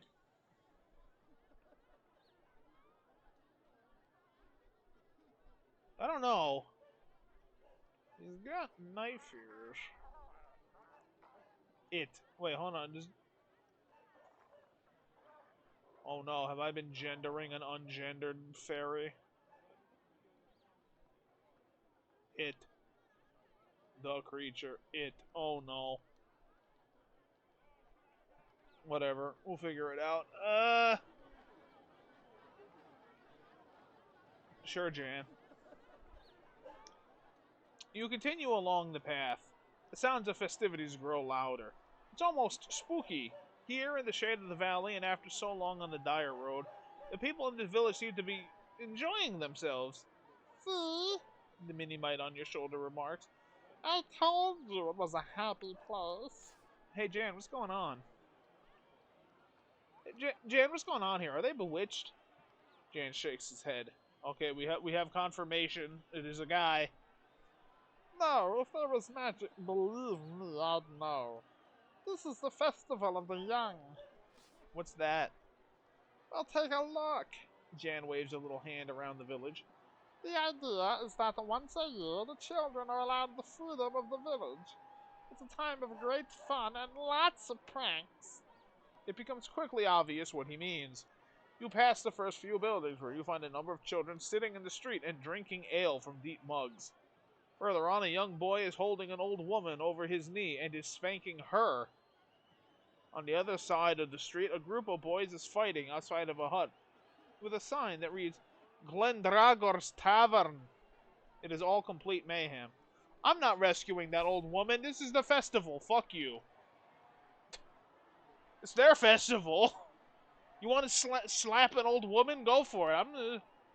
I'm just here, man. Hello, I'm going to the tavern. Behind the bar, a thick-set man is wiping mugs down with an old rag. Greeting, stranger, he calls. I'm Glendragor. Can I be helping you? How much is ale? How much is a mug of ale? You ask. You must be right thirsty to be so upfront, he remarks. 2 gold pieces, and it's the finest in town. Well, it's the only ale in town, I make sure of that. I have no gold. The innkeeper, I have no gold, you lie. The innkeeper gives you a long, hard look, deciding whether or not he trusts you. Then he relents and pours you a mug. Don't tell anyone I gave you that. Well, it's on the house. Glendragor smiles. You look like you've been on the road a while. You have no idea.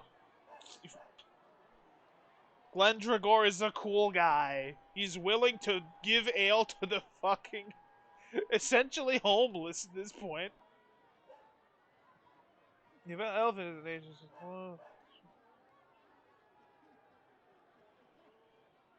You must wait until they return for further aid. Yeah, hey, tell me about yourself, Glendragor. Me? Why? Spreads his hands. I'm a normal enough fella. What you see is what you get with me. That's what I always say. Say it a lot. Anyway, tell me about the village. Not much to say. What you see is what you get again. This place keeps going because it's the only route between Kare and Kantapani. If one of those mountain falls or the river freezes over, then this place will be a desert in 2 weeks. I'm headed for Kare myself. Course you are, he grins. Didn't I just tell you that? Shit, he's right. What can you tell me about it? Ah, Kare. I loved a girl in Kare once. It's the town for love, you know. You have to live every day like it's your last in Kare, because the chances are high that it will be. Now, there's a city of thieves if there ever was one. I'll survive. Good for you, he replies with a nod. I suppose the worst that happened to me there was a broken heart in the end. Glendragor goes back to wiping down his bar. Then a thought occurs to him. You'll be passing through Torrepani, I suppose. The Svins in Torrepani are normally a merry lot, but they're pretty depressed at the moment. There's a real gloom about the place. What's the matter? Oh well. Thinks for a moment and waves away whatever was on the tip of his tongue. I'm sure it's nothing to concern you. From the counter, Jan issues a loud burp. He has been sipping ale from puddles on the bar top and is now quite drunk. Jan, let's go.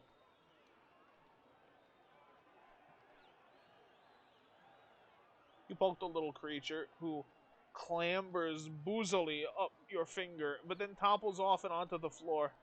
You can leave him there if you like, Glendragor says. I'll pick him up and put him in a mug.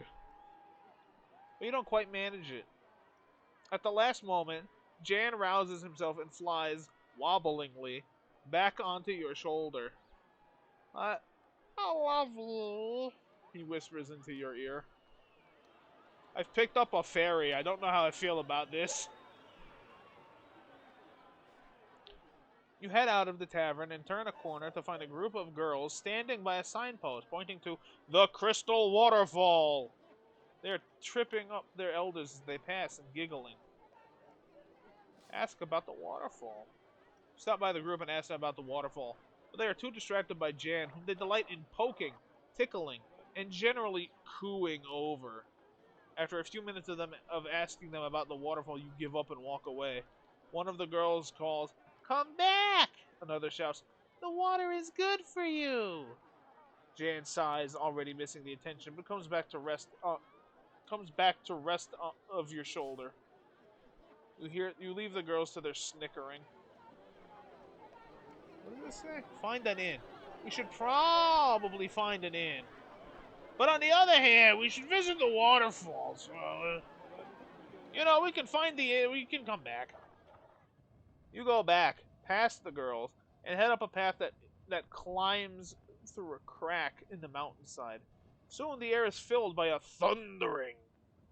It's quite a climb, but eventually you turn a corner through a narrow cleft in the rock and see close up the waterfall you glimpsed from the hilltop earlier today, plunging down from the cliffs overhead. Large crystal stalactites hang down either side of the water. It is stunning.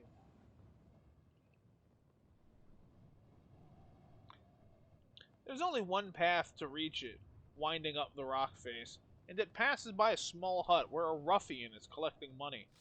"Hello, ruffian!"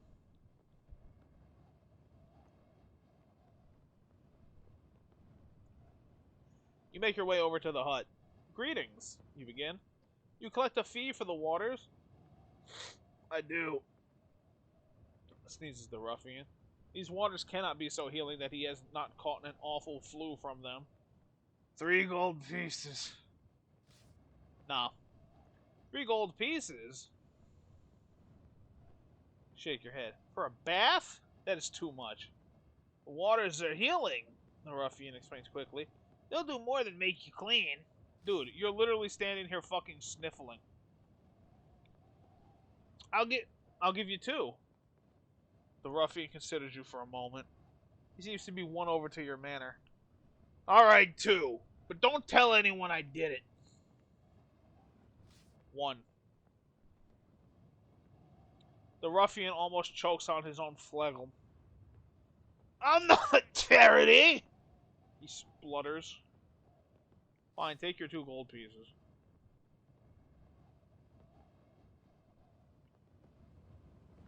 "Time to go hang out in the waterfall." "Oh my god, full health."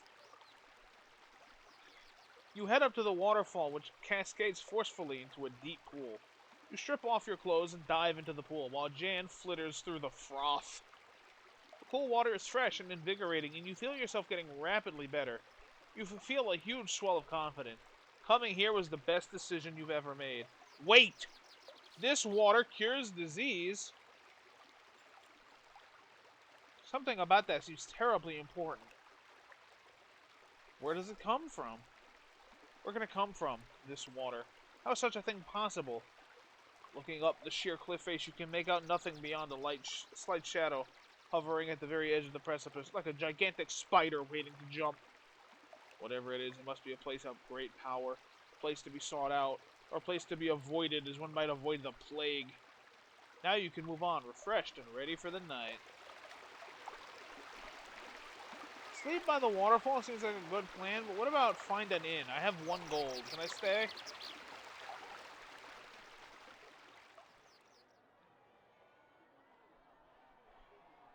Once you have bathed thoroughly, you dry off, dress, and return down the path. You return into Bertanti, past the girls. Find the village inn, buried under a rocky overhang. The proprietor stands in the doorway, a formidable young woman armed with a baker's paddle. "What do you want?" She speaks at you. "A bed." 5 gold pieces, she says. "Plenty of travelers in Biratanti." We only want the best. How much for a meal? 4 gold. Fuck that shit.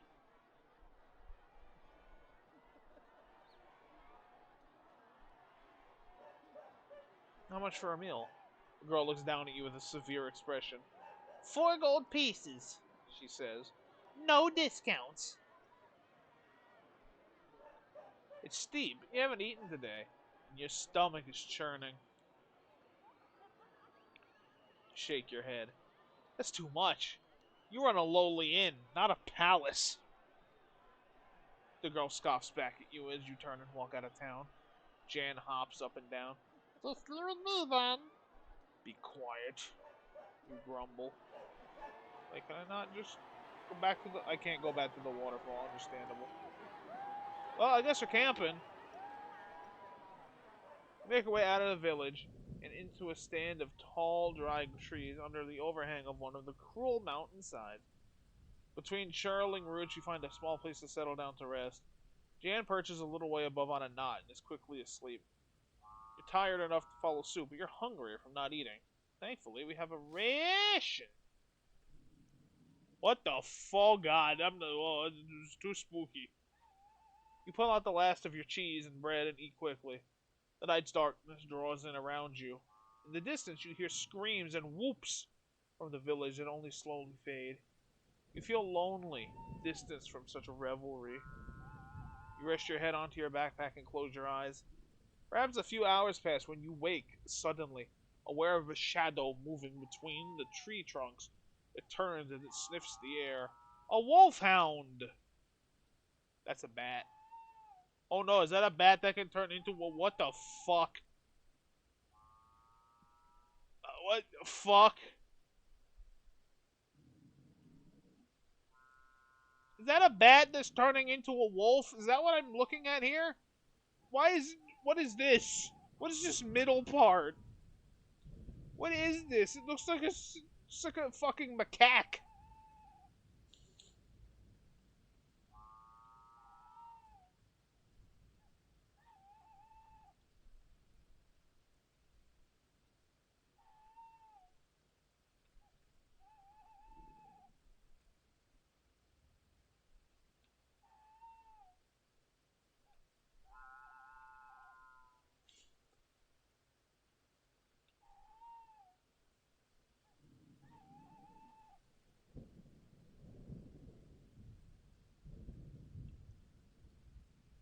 Hold on a minute.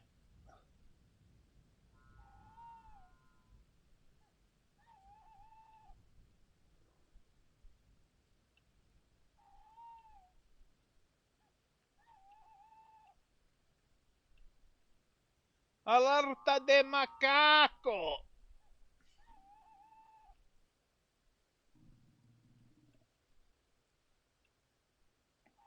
Hold on a minute.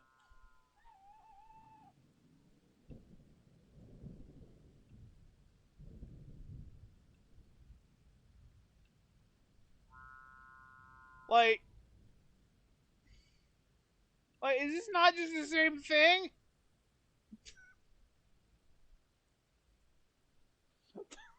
Oh no! Sound of the macaque alert!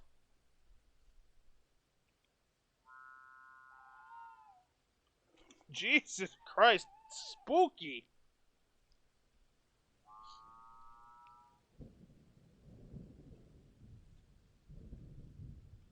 Call the police! The animals are making scary noises at me! It's a Trekkie macaque. Oh no. You're telling me that that's a Vulcan monkey? I don't want to deal with this. I don't want to deal with this. I'm hiding. You stay low, but the hound must have picked up your scent. It paces towards where you are, but although it doesn't know where you are, it may not know what you are. If you spring out and attack, the surprise of it might give you the advantage. Understandable. I'm going to shoot lightning at the fucking dog. Uh-oh. What? Jay? What the fuck do you mean, Jay? Hold on, what are you...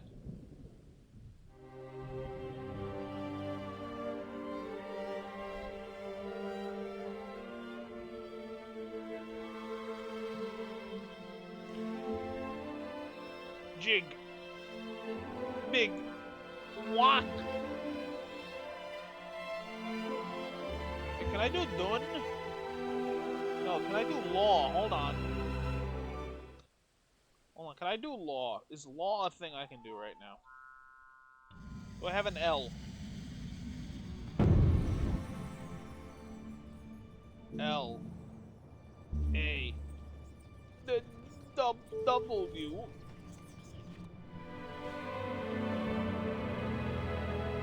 Cast the spell, but strangely, nothing happens. The wolfhound wheels round. You must defend yourself against him. This implies that it's an intelligent creature. Oh shit. When you leap from the bush and catch the wolfhound, an initial blow before battle is engaged. Bop! Maximum power. Murder him. He's dead. Instantly. It's good. The wolfhound creeps towards you, jaws dripping and fur shining wet. It will not listen to reason. Yes, I mean, have you seen this thing? Have you seen this thing? There's nothing reasonable about fucking 1990s Jojo Macaque over here. Look at the thing. I hate it. You charge headlong. As the wolfhound weakly opens its jaws to bite, you plunge your blade beneath its teeth and all the way down to its heart. The wolfhound howls a gurgling, blood-soaked sound, and then it dies. Hold on, I just need to consider something here for a minute. Hold on.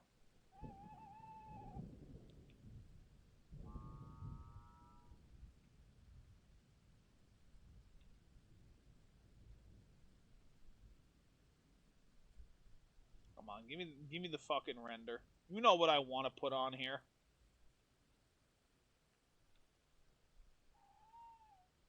You know exactly what I want to put on top of this monkey.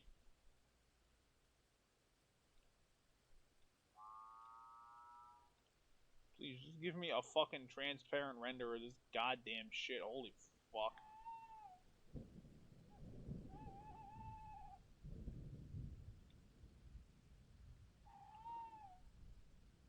You know what I want to put on here. I know what I want to put on here. Just give me the thing.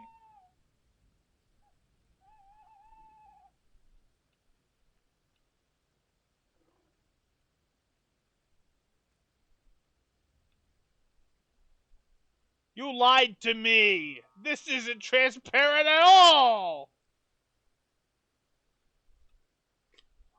Fuck! Where is it?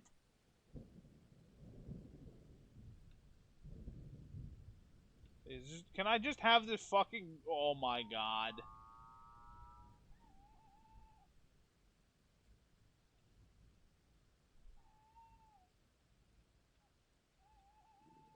Please, God, just give me the transparent thing. Just, god damn it.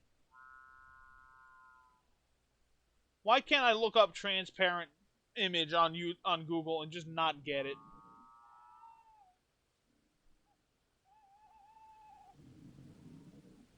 Anyway, we killed the thing. We're good.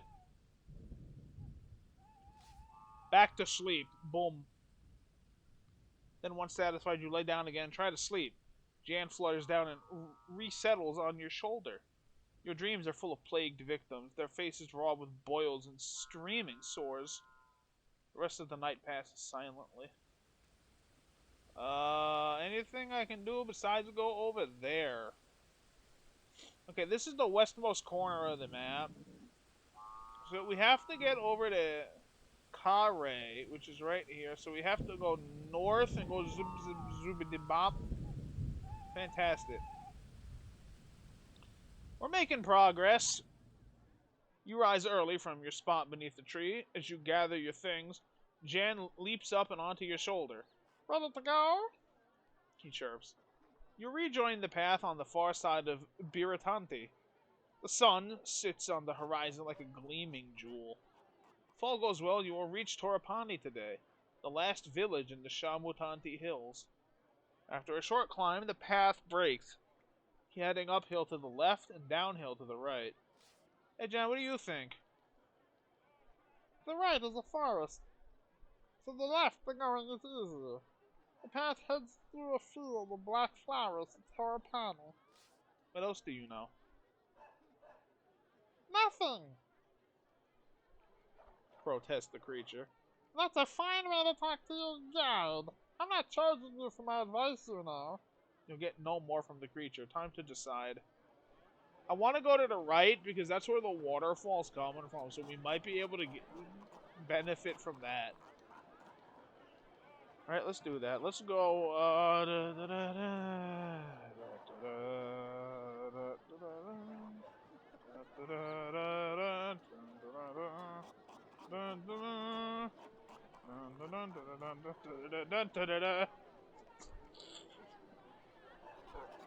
Can you blame me?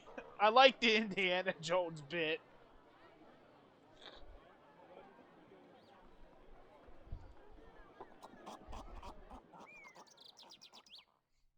We go right. You decide. Then be on your guard. Jan warns you. You climb a rise. The way is not so steep. And as noon approaches, you have crested the ridge and are descending yet again. You are now at the highest point of the hills, where the trees are thin. The view west goes on forever, and sometimes you catch glimpses of Kare on the northern horizon. With nothing to eat, you keep on walking into the early afternoon. Jan is in a talkative mood over the worst of his headache from last night's drinking, and fills the air around with his chatter about what he can see and how things smell, and what he plans to do once he makes his fortune in Is this the... Why have you done this? Why have you given me macaque?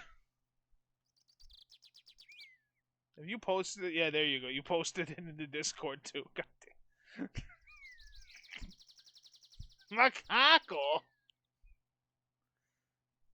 I mean, it's a good face. You're not wrong. I just don't know how it will translate at that size. You know, who knows?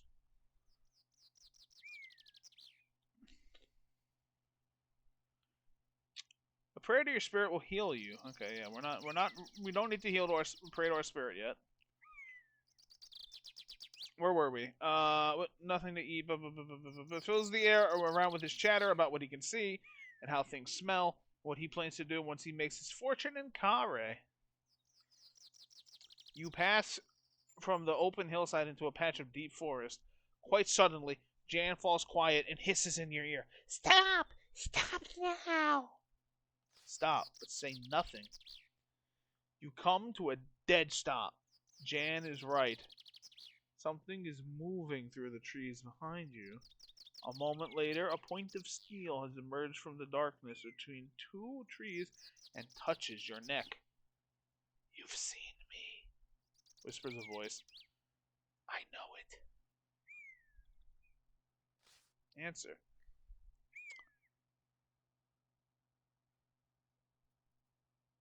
I see nothing, you call back. You are quite safe.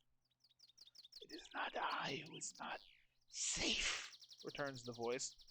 Ask who's there. Who's there? There's no reply, but the tall, dark figure of an assassin emerges from the trees. He is dressed head to toe in black, and you had not seen him a moment before, even though he had been standing a mere arm's length away. He wields a sharp scimitar in expert hands. Bippity boppity zappity this motherfucker, please. Please, trees, line up for me. Yes! Bop! Hold on a minute. Hold on a minute. Hold on a minute. Give me the walk.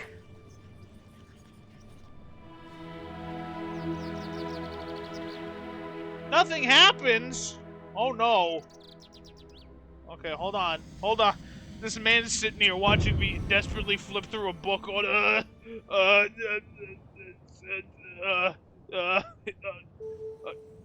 K? No, F? Fix? Fix not gonna do anything! Hold on. Please give me a second, Mr. Assassino. The fuck am I making? Fix, fix, fix, fix, fix, fix, fix, fix, fix, fix. Fix? I don't have fix! Oh no.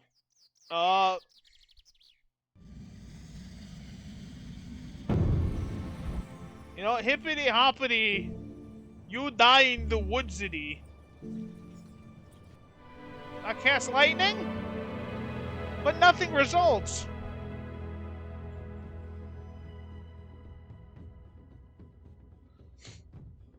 I should probably tell you, Jan whispers. many knights are protected by an aura. It's a curse sometimes. You know, like now. Because you can't cast magic while I'm here, while I'm nearby. And I'm not leaving while that assassin is there. Oh, fuck you. God damn it, Jan!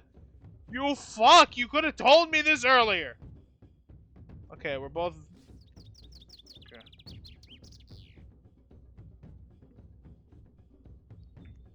The assassin bows to you, raises his curved sword in salute, and readies his stance. Okay, he's polite. He's gonna murder me, but he's at least cool enough to let me know, yo, I'm behind you, and I'm going to murder you. Fair, respectable. You drop into a defensive crouch immediately. The assassin is perhaps the most fearsome opponent you have so far encountered. He covers himself as well. Closing his eyes, he murmurs a quick prayer as he sets his stance. Stab him. Stab him? Stab him. Oh, fuck. Oh, no. The next moment, he is on you in a flash. Your own stroke is overpowered. His own swing is devastatingly paced. The impact of his blow is deep and flings you reeling across the earth. He twists the blade about before pulling it free. My duty is to sever your head from your neck, The assassin says in a voice as cold as polished marble. You will not hold me from it. Die, idiot! Oh, fuck. Time to attack. You rush forward with a deep, heavy slash, outclassing his own sword swing. You knock the assassin staggering into a tree. He seems more surprised than hurt. Go for the defend. I need to build my meter back up. I need to build my meter back up. He's building his meter back up too. One more? Okay. Circle around him at arm's length and he waits and watches you in return. He's gonna do everything in one hit. No, he's not. I'm gonna go for 8 point. Whoa, no, I shouldn't. Let's go for a 3. Fuck. We got a hit. It's okay. He whispers a mantra as he readies his blade. Uh-oh. Acting quickly, you swing your sword fast in towards his chest, but the impact clangs against his turned sword. He grins. He is left breathless, but otherwise unharmed. Breathing deeply, the assassin whispers a mantra as he readies his blade. Okay, cool. You did 1. Good. You just wasted a lot of meter. You whip up your defenses as he powers forward, but it only tires him out. You are mostly unharmed. I'm gonna go for a... Let's go same amount. Fuck. This is gonna be a war of attrition. Leaping into action, you swing a masterful swipe, but the blow jumps back off the hilt of his blade. He grimaces with effort. He is bruised, but not seriously hurt. Breathing deeply, the assassin mouths a quick prayer. Fantastic. You did nothing to me. Ready yourself to block as he attempts a strong stroke. You parry as best you can. You are weakening. The fight is becoming serious. As he spins his sword, about to shift the sword across his body. I'm going for it. Lay it. We did it. Fainting left you dive forward with a deep, heavy blow. But the blow you land is only minor, because the assassin has adjusted his stance swiftly. Blood drips from the assassin's tunic. He curses under his breath. Okay, build meter. Build meter. You duck down into a low stance as he holds up and watches you without emotion.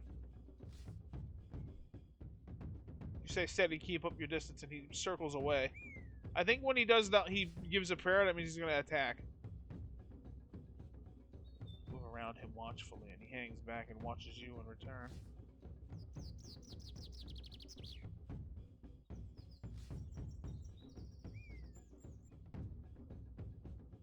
2. Yeah, I got a cut. Time to attack. You sting with your blade, low and fast, saving your energy. But the impact clangs against his weapon. He smiles. The assassin's breath is coming in short gasps. He closes his eyes for a moment to steady himself. You will die out here. The assassin declares, his tone like ice. Yeah, I'll take one hit, sure, whatever.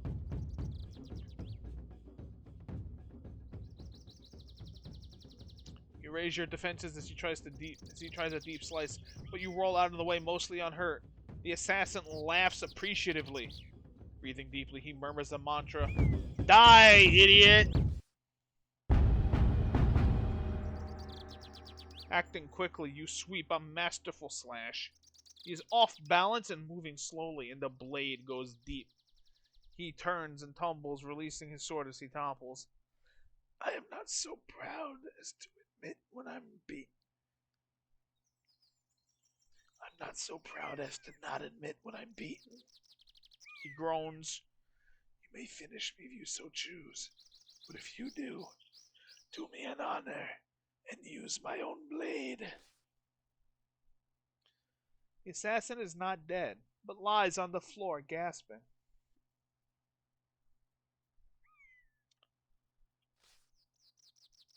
Then get up! Tell him, holding your sword back, but not putting it away yet. He nods and sheathes his own... Hold on, my throat hurts from doing that Scratchy little guy thing.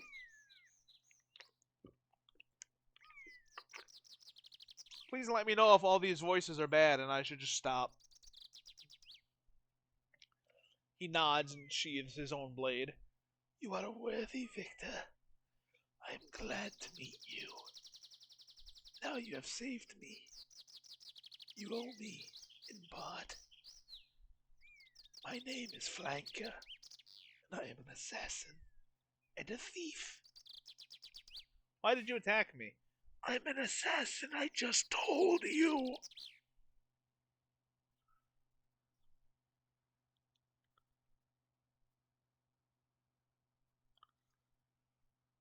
Why'd you attack me? It is a simple matter. I pick on wayfarers for practice, in hiding and in killing. I assumed you would be no match, especially when I saw your pet.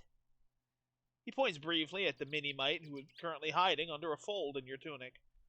But I see I was wrong. He bows his head once, perhaps in respect, perhaps from the pain of his injuries. You're traveling to Kade, he asks. Yeah.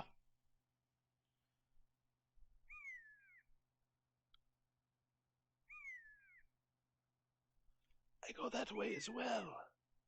I will not travel with you, but once you are there, perhaps I will see you.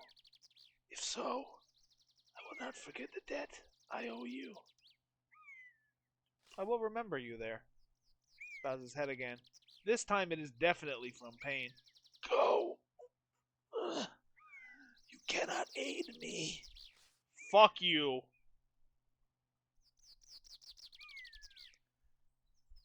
No, you reply. I reply. I have caused your wounds. I will help you. He grins with gritted teeth. Are you a doctor? I do not think you are. I'm gonna bind your wounds, you fucking idiot. Tearing strips of dark fabric from his clothing, you bind his wounds tightly and the bleeding lessens. You are too kind to a man who is about to kill you, he murmurs.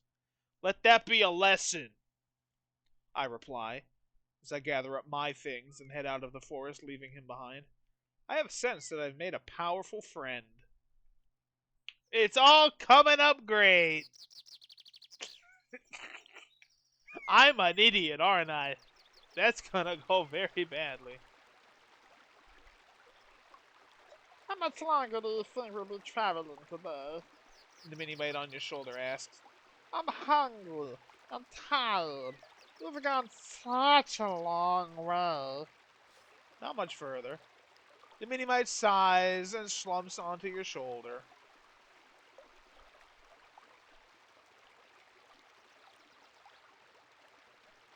You continue along the path and around the side of a hill. A wooden hut is set into the slope, with an old woman sitting on the front step. The river seems to emerge from beneath her. As you get closer, you realize the water flows underneath her house. The house itself is on splayed struts like an insect, straddling the watercourse. A few paces from the front of the house, the water plunges over the edge of a sheer cliff and disappears. Hey, lady!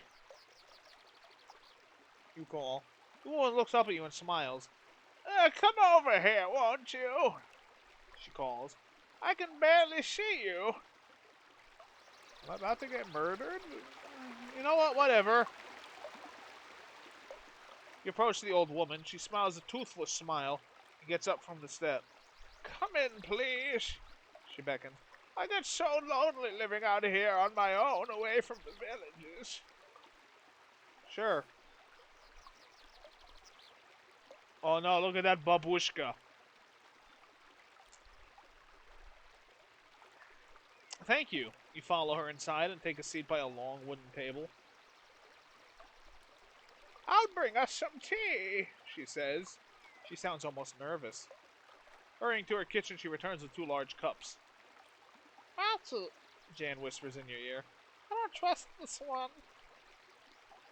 Let's make conversation. The tea is still hot. You cup it between your hands as you speak. This is a beautiful place, you remark, watching the river outside the door plunging away over the cliff face.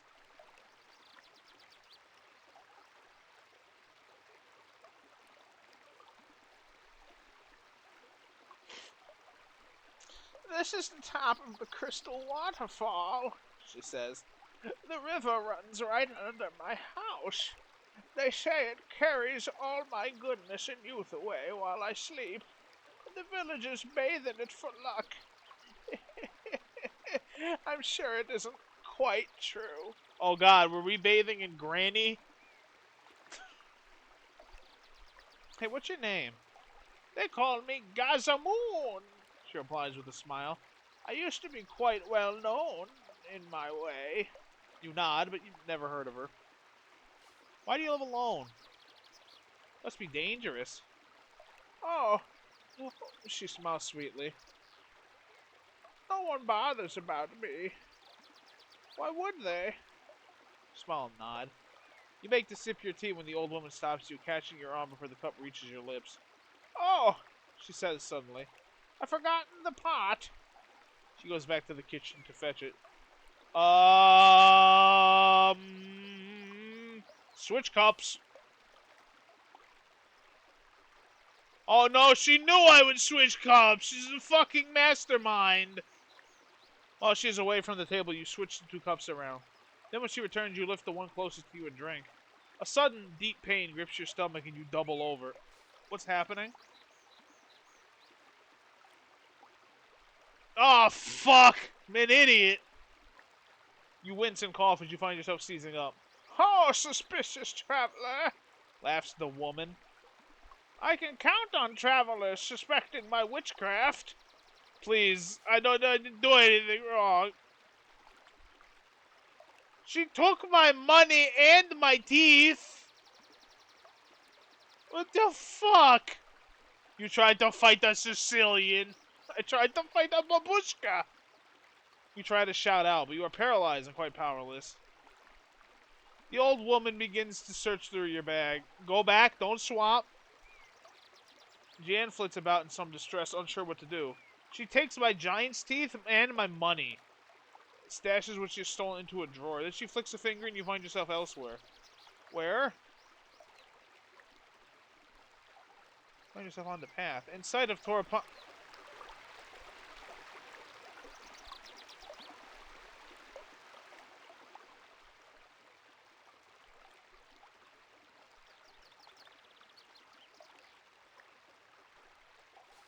That's it, Grandma. You don't get to pull the fucking teacup switcheroo on me, idiot. You lift your mug, blow away the steam, and take a sip as the old lady returns. The old lady lifts her own mug and takes a deep gulp. Your own tea is gently refreshing. Then she splutters and coughs and grips her side. Wait. You sit back and watch to see what will happen. She is trying to smile, but the pain is clearly quite severe. Stumbling and almost falling, she staggers to her kitchen and gulps down another drink. When she returns, she seems much better again. I'm not as young as I was, she explains. All the same, she pushes her tea to one side. But tell me about you. Are you a traveler? Yes. Yes, that's right. I'm going to Kare. Did I meet an old man? No, I don't think so. She claps her hands. Oh, how wonderful. Such a delightful city. Indeed, you answer. Tell me, on your journey, you didn't happen to cross an old man, did you? I met a lot of people. Of course. She answers. But this one was special, very old, and carrying a page from a spell book. Sorry, I can't say I have. No, I met no one like that. Really, that's a pity. She seems to think for a moment, then asks, but do you have anything of a magical nature? Kinda. Yeah, a few things. You know, I got the giant's teeth. I don't know if that counts as magical. But no spell pages. Ask about the page she wants. Oh, she shrugs, suddenly seeming very old. It's a part of a spell of pest repulsion I once had, but I lost. Very useful around here. She waves you away without interest. Go on. Go away. You step back onto the path. Jan lets out a long sigh of relief. You know she was one of the most powerful sorceresses in the hills? He whispers. I could smell it on her. You're lucky you got away alive. You shrug. A harmless old lady. Or so she seemed. Well, we did it. We tricked Grandma into giving herself rat poison. It's now late afternoon. You pass over the brow of the next hill, and below you is the village of Torapani, slung from one side of the valley to the next like a flood barrier. Tell me about it. Torapani is a village of the Svin, an aggressive-looking race of man-orcs. You might expect their village to be rowdy, but it seems strangely quiet. Hey, buddies, still, there is no way around it. You'll have to go through. Hello, Orc Town. I'm ready to show up. Don't murder me. I got 5 points of health left. You enter the village. There's a definite air of depression hanging over the place. The Svins are going about their business, slowly and miserably, and pay you no heed. You sit yourself down on a tree stump in the very center of the village to consider your options. I should talk with the people. You spy a group of Svins sitting outside a low hut, and you walk over and sit yourself down. They are discussing a friend, apparently killed in the night by an assassin's curved blade. Is that why you're all afraid? You ask. We're afraid of no thing, Retorts one of the Svin, furiously. but no, much worse. Another Svin bangs his hand down on the table. But with Esh dead, who saved Tia? Who's Tia? Our flower. Sven, who answers, wipes a tear from the corner of his eye, scratching himself painfully with an uncut fingernail. Tia is Chief's daughter. The other Sven says. Ash was to save her. Now Ash not alive. So Tia soon not alive. What happened to her? Goblins. They sacrifice. Sacrifice? He's unsure of the word, so mimes a gesture like a stabbing downwards knife blade. Yes, sacrifice to great cave demon. Trouble is, Another says, our village die if Chief line end. Tia is end. So if end ends, we end. All very sad. Very sad. they all agree. Who you? One asks suddenly, as if only just thinking of it. He prods you in the chest. Warrior. Warrior? A sudden gleam enters the biggest one's eye. Great warrior? I do my best. Best is good. Mika, Tifa. He signals to the others, who are quickly on their feet, big hefty arms swinging for you. We take to Chief. Before you can resist, they have you and are hauling you bodily onto their shoulders. Jan clings onto your shoulder, refusing to be shaken free. You know, let's just see what happens. I think they want me to save the girl is what's about to happen. But you hold your tongue and wait to see where they're taking you. You pass through the village. Several Svins watch from doorways and windows, their faces silent and somber. A few murmur blessings, or maybe curses as you pass. Then you reach a low hut on the edge of the village. You are set down carefully. Dude, I'm cool with being the orc hero. Can I do that? The door is slammed and locked. A moment later, it reopens and your possessions are thrown inside. Well, I guess I'll try to sleep. I lost a health, but I got more stamina back. That's good. Oh, no, I lost health because I didn't have no rations. That's right. A few more minutes pass with no more movement. Figuring they will probably now wait until daylight, you put your head down to sleep. The aching in your empty belly gnaws at you with glee. Dreams are filled with grasping hands and long dark nails scratching at your flesh, and however much you toss and turn on the floor, you cannot quite get them out of your mind. Well, it's now daybreak, so I'm gonna... I'm going for a walk, you know? I still can't believe Grandma knew that I would do the thing, because I knew that she knew that one of the tea was poisoned, but it was her own tea like she's a fucking psychopath. Like, holy shit.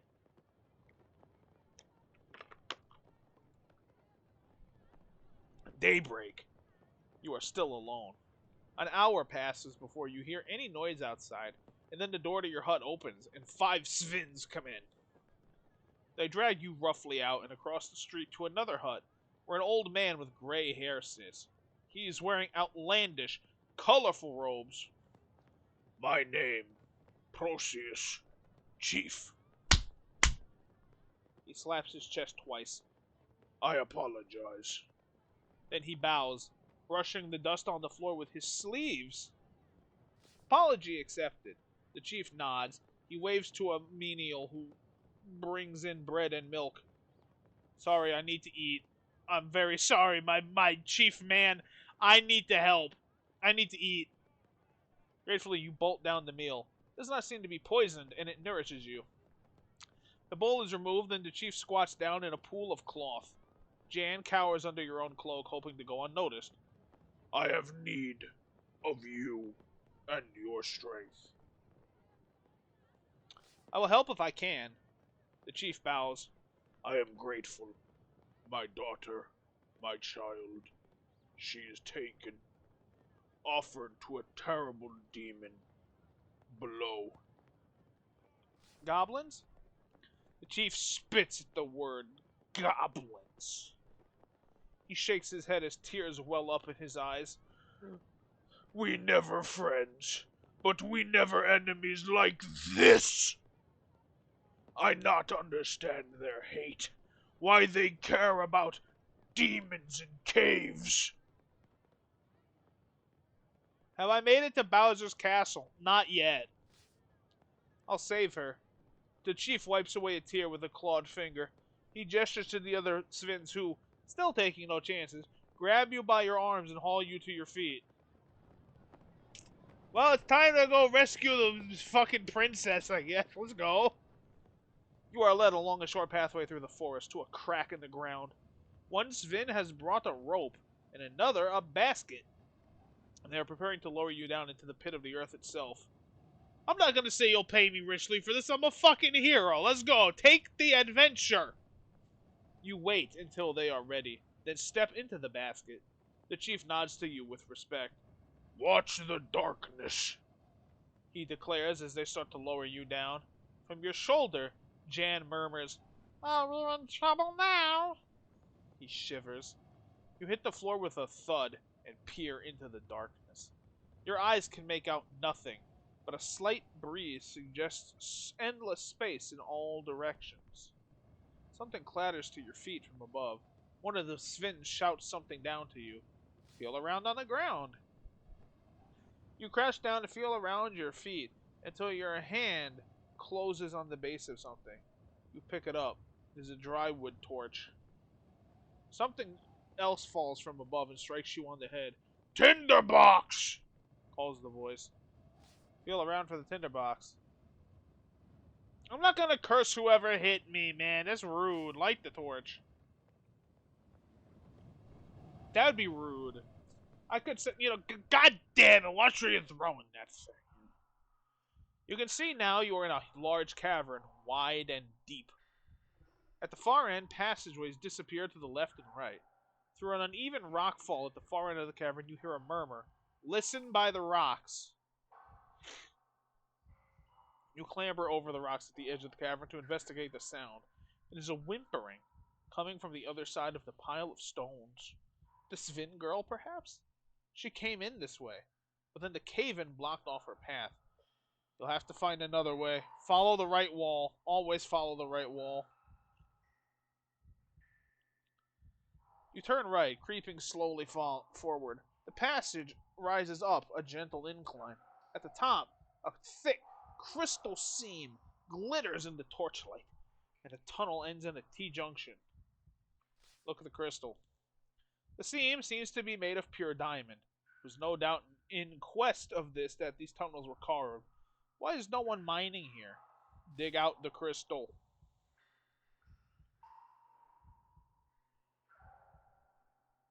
Okay, we gotta remember. This time we go left. We go left. Here the cave system widens.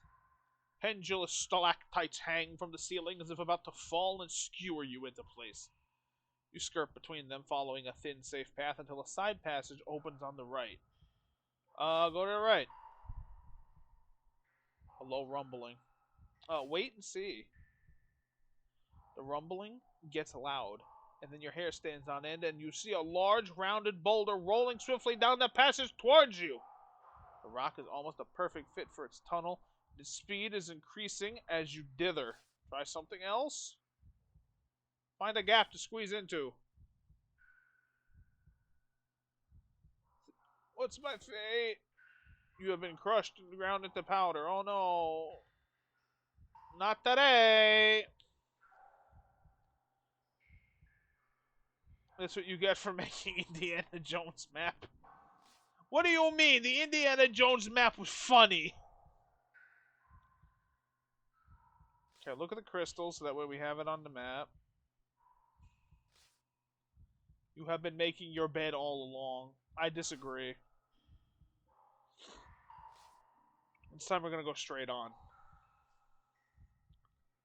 You push on. The passageway slopes down a short way. Then a passageway appears on your left. Two stones are stacked on top of one another against the wall here. Let's examine them. Okay, let's go left.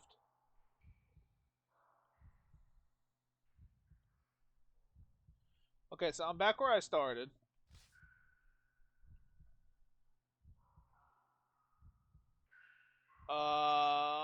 Go right.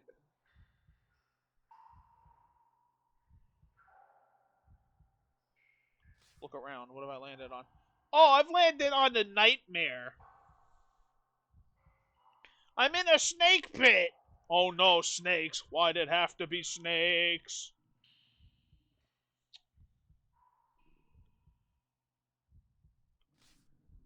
Okay, we're gonna use map. That's right, I can't. Try something else. Fuck it, fight snakes.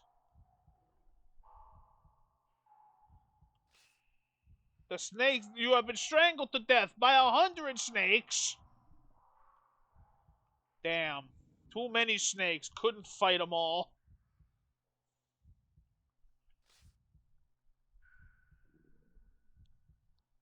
Okay, what if I just go left, right, straight. Look at the crystal. It's a diamond. Cool. Note that the diamond is here. Go straight. A lucky escape. Just kidding. It's fucking Snake Land again. Please, Elephant Man, help me. The snakes have turned into a ladder. Well, I better get the fuck out of here. Thank you, Elephant Spirit, once again. Elephant Spirit just like, yo, as snakes, can you, like, become a ladder to get out of the hole? Hold on. I gotta read that. You whisper a fervent prayer to the elephant, your spirit. Does it hear you? The snakes are gathering around you, coming closer. And then they begin to climb the walls, holding themselves erect until they form a living ladder that stretches up the passage above. You steel your courage and climb quickly back up to the tunnel. Back on firm ground, you give thanks to your spirit, but you are aware you will not now be helped again. I've heard of snakes and ladders, but never snakes as ladders. Yeah, I know, it's kind of fucked up. What if I just keep going straight? What if I just literally keep going straight? What if I examine these ones? Go right. Oh, wait, hold on. We have new stuff. You got your snakes in my ladders. You got your ladders in my snakes. The cave floor here is an inch deep in water, dripping from an arched ceiling far above. The droplets that land on you are ice cold and run like sharpened claws down your back. I don't like this. Jan mutters. Water plays havoc with my wings. A few strides further on, the passage you are following finishes at another fork. A single stone sits by the wall. Left.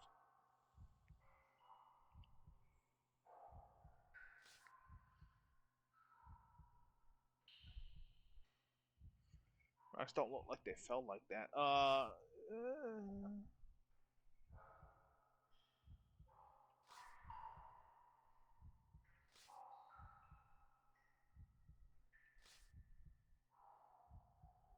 What do we got?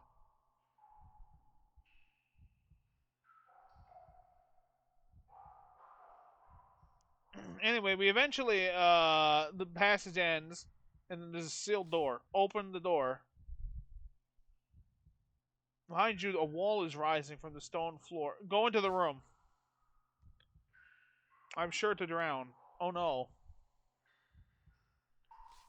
That's right, I can't use it. This fucking idiot. Use an item.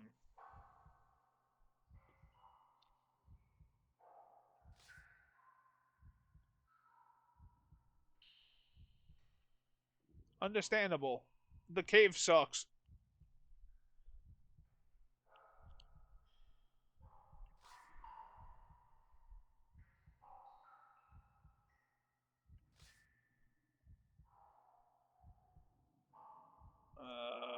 Go right. Okay, once again, we're in Snake Land. I don't want to use my prayer on Snake Land. I want to use my prayer, presumably, when Great Googly Moogly, it all goes to shit in the water room.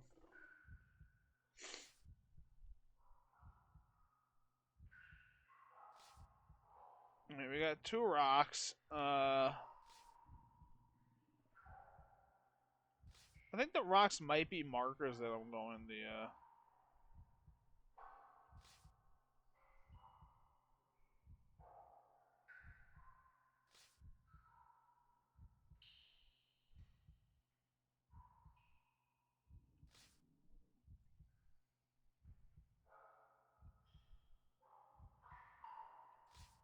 turn and run.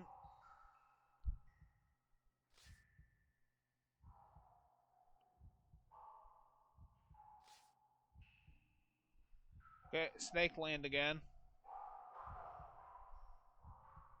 God, these caves suck.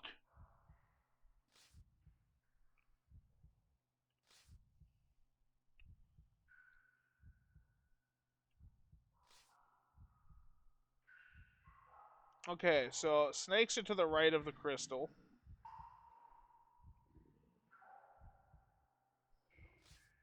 Go right.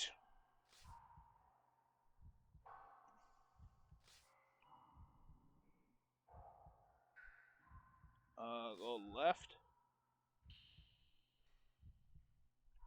Go right. Go left.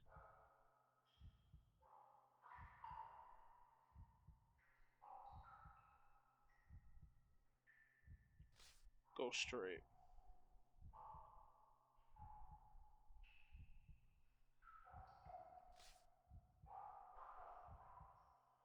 Okay, we're at snakes again.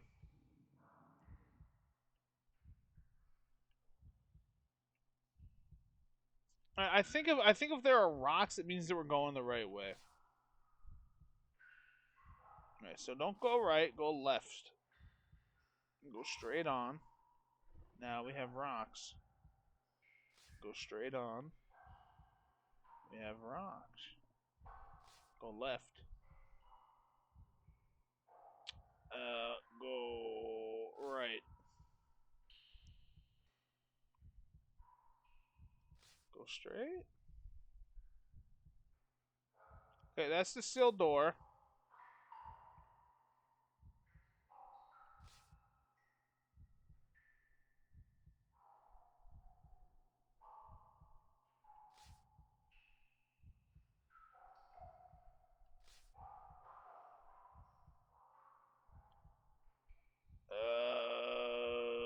Go straight.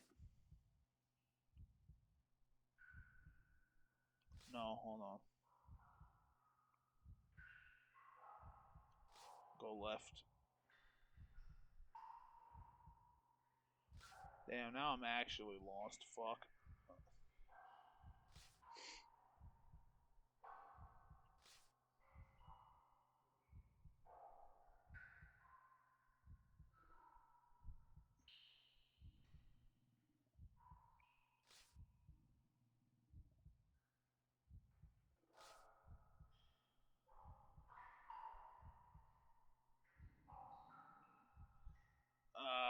Right? No, it's snakes.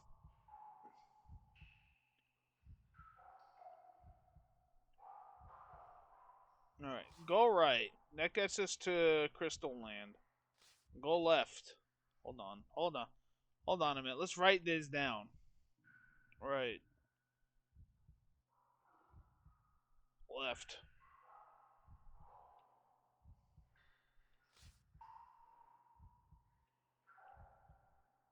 Straight.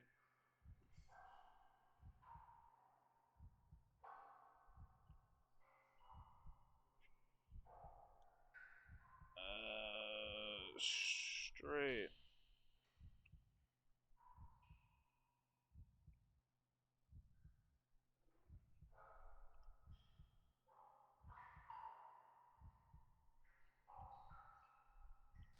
Left.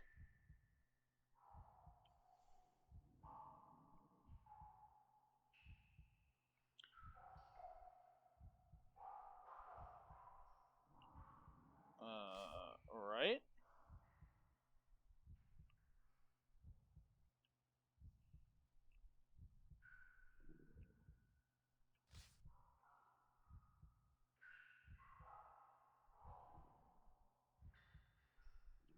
Yeah, no, open it.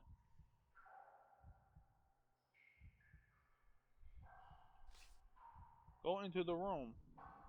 Pray to the elephant.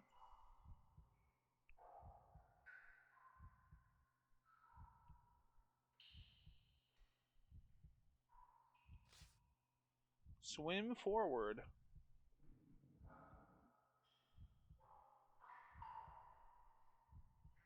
Oh, fuck.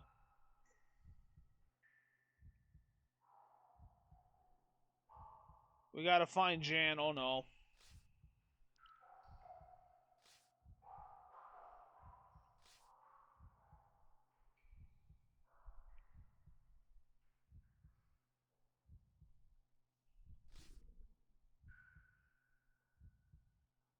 Oh, no.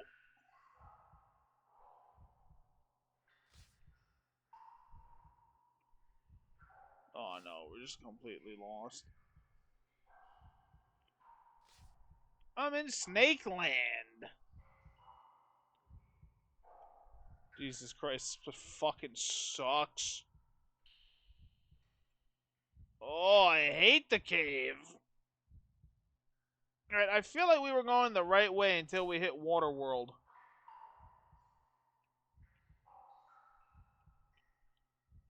Right. Left. Straight. Straight. Left. Left. Left. We fucking did it. Hold on. Look for... Hold on. Oh, now we gotta read.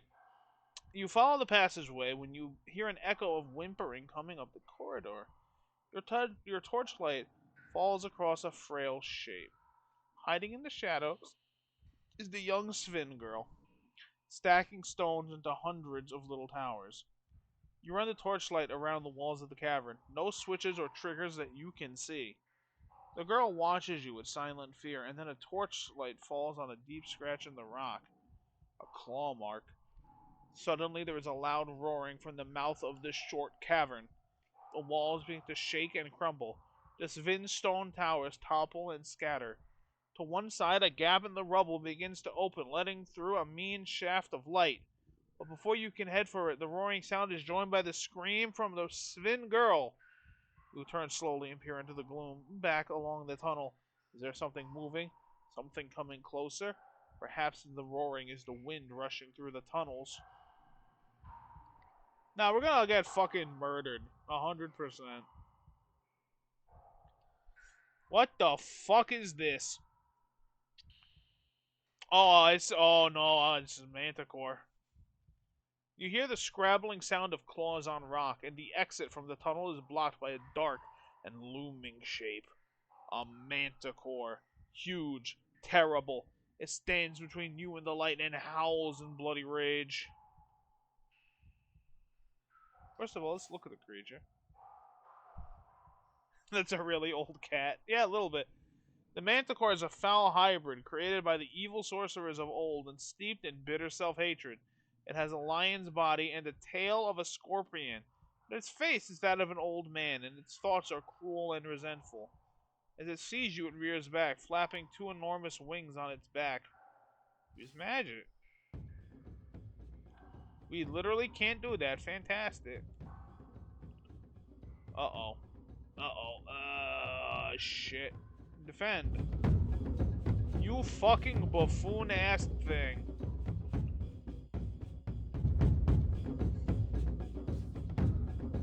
Oh, fuck. Can I win this? I don't know.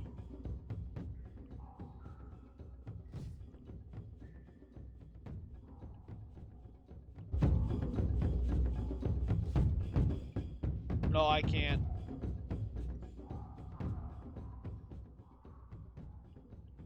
Can't do it. Wait, can I pray for healing? Yes, I can pray for healing. Okay, this changes things.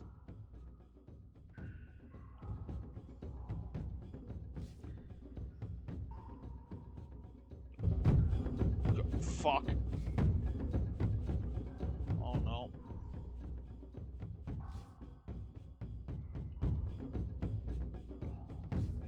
Big move.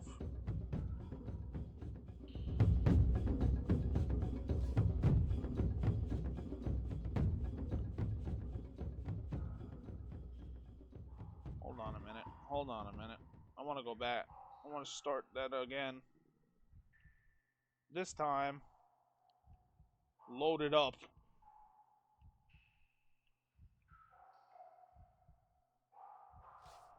The creature. Fight the creature. Manticore opens with this big idiot attack. He's a fucking moron.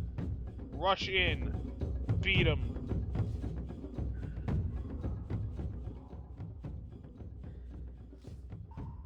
Is the secret that this thing just literally always attacks?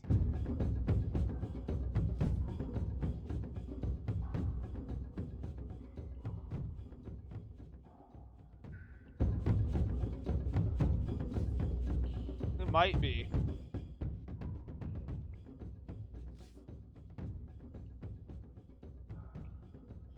Go for a 4.2? Nope. Bad play.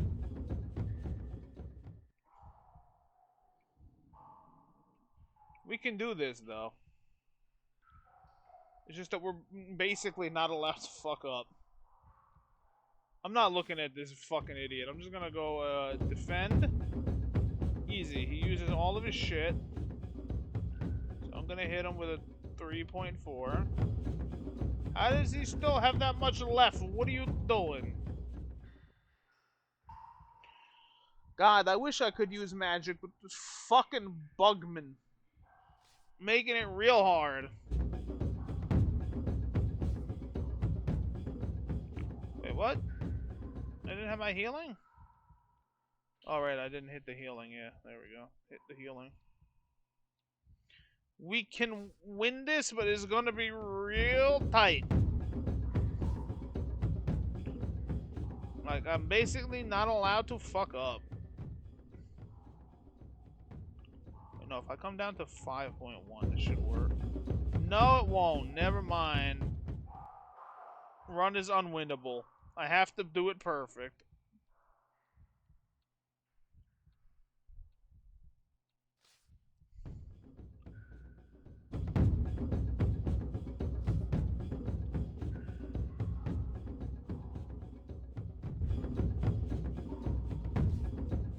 That I must keep hacking and whacking and smacking.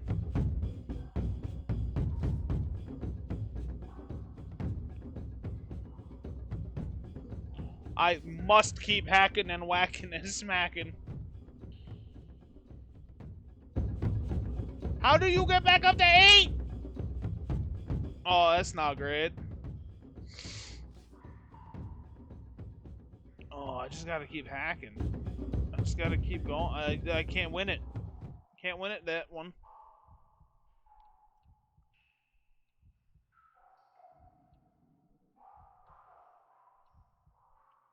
Like, it's doable. That's the worst part, is I'm seeing it. I'm like, no, I can do that.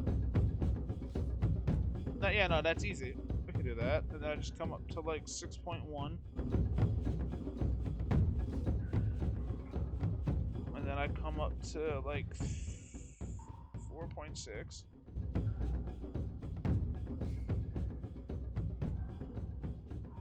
And then I defend.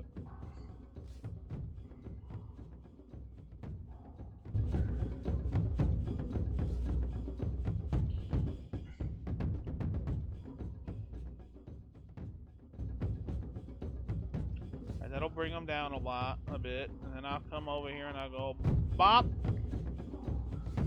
Oh, fuck, I hate this.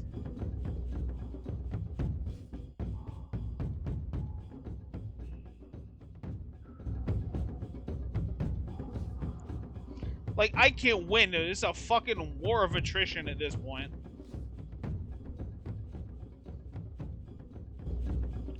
The Manticore legitimately needs to never stop attacking.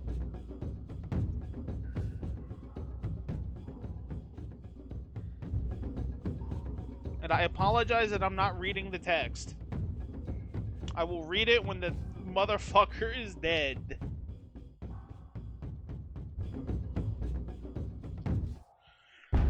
We fucking did it. Holy shit. Now, let's get back to the fucking recap of this goddamn thing. You draw your sword and close on the beast, eyes focused tightly on the terrible sting. The fearsome creature paces forward, teeth bared. And the first option is try again. Like, oh yeah, you played that literally fucking perfectly. You played that in the most perfect way that you fucking possibly could have played that.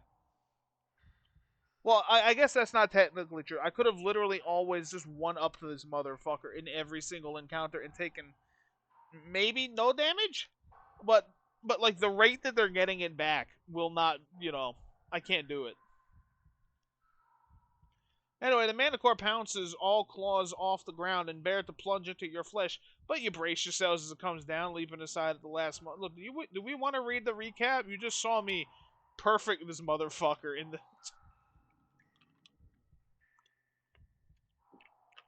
The only damage I took was chip damage. This fucking sucks.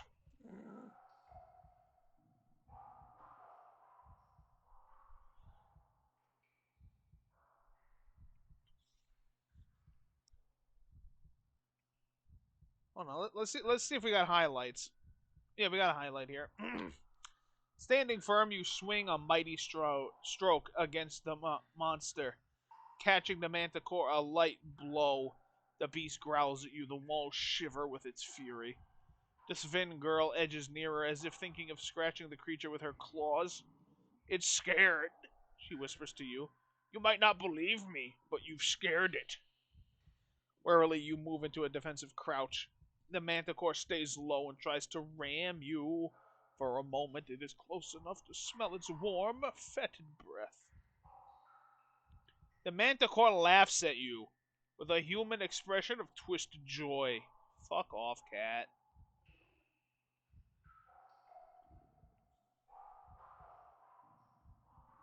For Atherland! You cry as you charge madly towards the Manticore, catching it a light blow. The Manticore screams and howls in the voice that is almost human. It is dying, slowly, furiously, but nonetheless it weakens. You can almost smell the creature getting angry and drop quickly into a crouch. The Manticore lashes out with its terrible sting, but you leap back out of harm. You adjust your grip and shift your weight. I can't believe that the play to beat the Manticore was just 100% power. Fuck you. Murder this man. Mr. Electric killed this man. The Manticore lashes out with its terrible sting, but you adjust your grip and shift your weight. The Manticore gnashes its jaws, readying itself for the taste of your bones. Go for its throat! The Sven girl cries out. You try something. Charging forward, you race at the Manticore. Your sword blade seems almost to be possessed. It finds its way past the Manticore's sweeping claws, through its thick hide, and down into its ancient, cruel heart. For a moment, it howls loud enough to make the walls shake, and then everything falls very quiet. Don't you ever make me hit. If I accidentally hit try again, I would be fucking furious, man. The stream would end immediately. I'd just be like, nope, mentally I've checked out. Bye. The only noise in the chamber is the hammering of your heart and the quiet breathing of the Sven girl. Then the Minmite breaks out into a loud cheer, whooping and punching the air. You silence him quickly. Who knows what else is down here? Thank you, the Sven girl murmurs, then tugging at your arm. This way. She leads you towards the light, through a gap in the rocks to the pool of sunlight in the first cavern. I've done it. I've saved the day. Please, God, feed me and give me a bed. You leave the torch hoping to attract attention. Tell the girl to call up. Girl, call to your father. The Sven child nods mutely, then bawls at the top of her lungs. Proceus, I'm here! Then something drops down. A rope with a basket on the end. Get in together! The chief calls from above. We'll pull you both up! Send the girl up first. You lift the girl into the basket and call up. Haul away! The Sphinx give a great cry and begin to pull, and the basket starts to slowly rise, spinning as it goes. The girl waves to you as she disappears up in the sunlight. Then she is gone. Wait. A minute passes. Nothing happens. Call up. Throw down the rope! Nothing. The tunnel echoes very slightly in noise from the depths. Perhaps the Manticore was not so alone. Yeah, start the climb. They have abandoned me. They have abandoned you, left you your fate. Disagreeable creatures. Their promises of gifts and rewards were all hollow. Setting down the torch, you begin to try and scale the rocky walls. It's a long and difficult climb, and you are tired. You cannot expect to make it, but you have no choice. But then a shadow falls across the entrance. Are they sealing it up? No. Something falls. The rope and the basket. You clamber quickly in, and they haul you up. Above ground, the chief himself helps you out onto the grass. His daughter is with him, clutching his hand. My daughter told me, tells you fight bravely, he says. For that I grateful. I invite you with us, back Torapani. Will you come? Yeah, hey, can you throw down the rope? And they're just like, we're just making sure everything's okay? It's like, shit, help me. I'm gonna die in this cave. Fucking hell, I've got max stamina. I'm so great. I'm so good. Let's go. A little generosity can't hurt you. You nod. I will come. As you enter the village, it erupts into celebration. You are given a place to stay and recuperate from your long journey. A visit to the healing priest treats your wounds, and when you emerge, it is to find the village, before so somber and silent, now in full life. Flowers are tied to every rooftop, and bands of Svins are playing music on long, strangely shaped lyres. You are whisked away into the dance by Proceus' daughter before the chief can welcome you to the feast. These are orcs, right? Like, these are 100% orcs? Or supposed to be orc stand-ins? It seems like it with their, like, you know, talking pattern. Yeah, they seem to be having. I got paid. I got full health. Please give me, like, rations. That night you sleep heavily and rise the next morning to continue your journey. The chief meets you before you go. My good friend, he declares. You have saved us. He presses 2 gifts into your hand. A pouch of 10 gold pieces, a fortune for a place like this, and a key. This opened the South City gate of Kare, he tells you. I hope it is use. Time to go. Hey, can you guys spare bread, please? Sausages, anything that will preserve? I'll take dried apricot. I'll take anything. You take your leave. The path winds away from Torapani, and soon you are on a downward slope, away from the Shamutanti hills, through steep rice fields. As you walk, you feel for the first time the loneliness of the path ahead. Though Kare is a busy city, it is cruel, and beyond Kare there is nothing but the vicious wasteland. You will have no one to trust in the days ahead. What about Jan?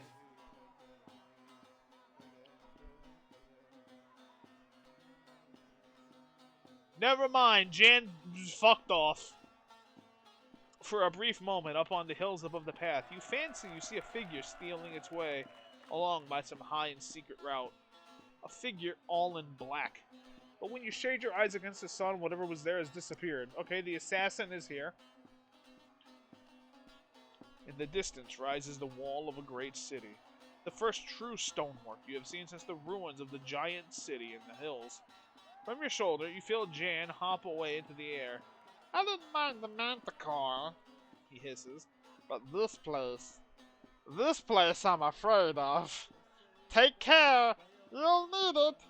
Then he buzzes away from into the sky and is gone. I wonder if you'll ever see him again.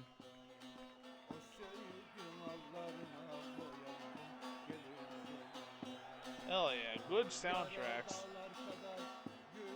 Hold on, I got Indiana Jones my way over.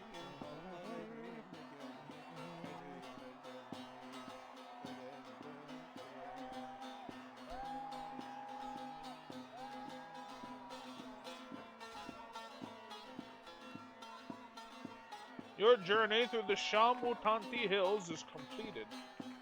Along the way, you have gained the friendship of Flanker the Assassin and have been given the key to the Gates of Kare. You've collected a few magical artifacts, 3 Giant's Teeth, and you're still armed only with your original sword and have no rations and 11 gold pieces in the spellbook. The adventure continues in Sorcery 2, Kare, City Port of Traps. Out now. Cloud save spell name. Menehi. I should write that down somewhere. Right here.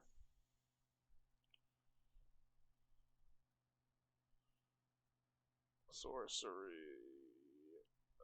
Cloud save name. Save as Sorcery 1.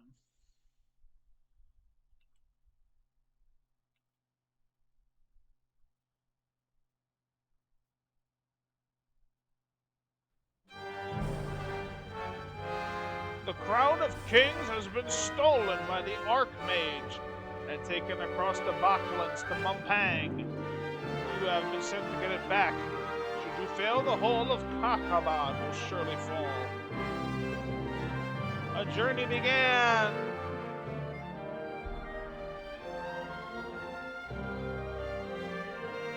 From the outpost settlement in Analand, you crossed the Shamutanti Hills. Along the way, you spared the life of a defeated assassin, traveled with a Minimite who almost cost you your life, and fought and killed the dreaded Manticore. You faced starvation and disease. A test of character. To survive, you use your blade often, but always acted cautiously, with honor and compassion. Your spirit guide changed as you changed, becoming the elephant. But now all of that seems a distant memory, for you are approaching Kare, the city port of traps! Founded on a ford of the Jabaji River, Kare was once a camp for the pirates who ambushed merchants sailing from Lake Lumley to the sea. But the camp grew. It became a village. The village became a town. And now, Kare is a magnet for ne'er-do-wells and thieves, ruled over by a council of villains. Let the city do its worst. It is a place of treachery and traps. You will have to be constantly on your guard as you cross. Your goal is the North Gate, the only entrance to the Balklands in the next stage of your journey. For the good of the kingdom, you must enter the city port of traps and make it out alive. Inkle presents. We're not going to do part 2 tonight. I want you to know that.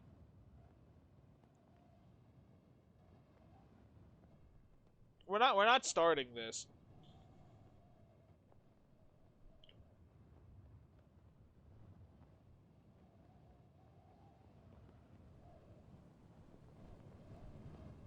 What do I actually have?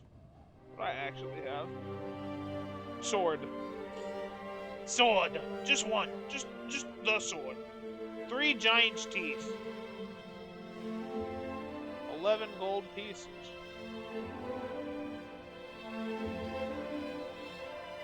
It is the key to the Gate of Kare that you were given by this Vin chief.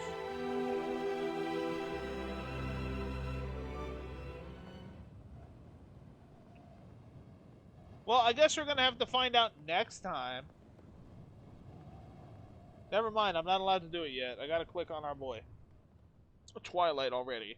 The great city of Kare has loomed large on the horizon all day, but has been slow to reach. The path tracing great loops back and forth through a deep and narrow pass. You have not seen a living soul except once, when a dark figure raced across the hilltops overhead and then was lost from view. So you're naturally cautious when you round a bend to the path and see a beggar, crouched low against a rock, muttering to himself. And guess what? That's where we're gonna have to cut.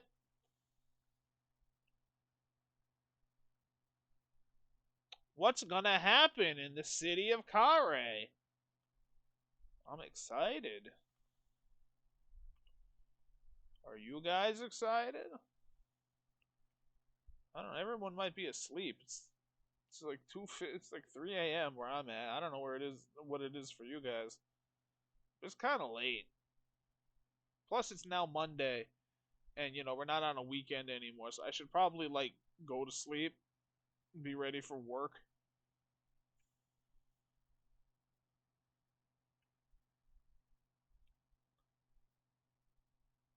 Let's see who I can send you to. It's not even 2 a.m. here. That's baby hours. Yeah. Also, I've only been streaming for 3 hours, but you know. So, from what I know, we've got part 2, then there's a part 3, and then there's a part 4. So I'm really kind of looking forward to this whole journey just being an absolute clusterfuck constantly, where I am always stressed out. Like I have no rations, I have no money, I have no health. Help me. Maybe I'll get a better weapon. I don't know. Maybe.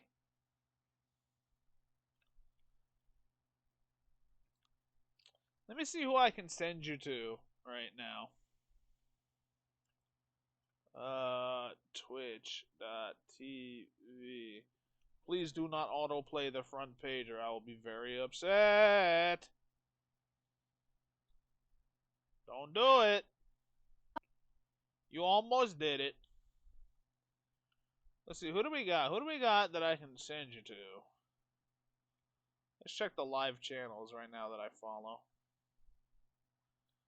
I can send you to Skeeg. Or I can send you to Dark Wolf.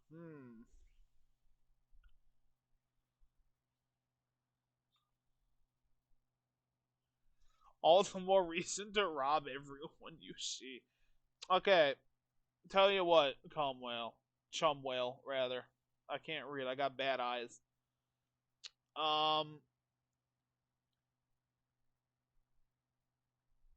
If this goes completely to shit, right, and we get into a position where the game is not salvageable anymore, right?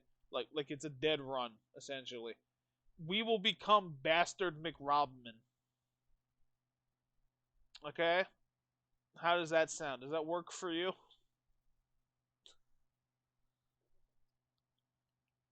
If we get into a position where it's very obvious that I can't, like that Manticore very quickly could have just become the fucking end of the run.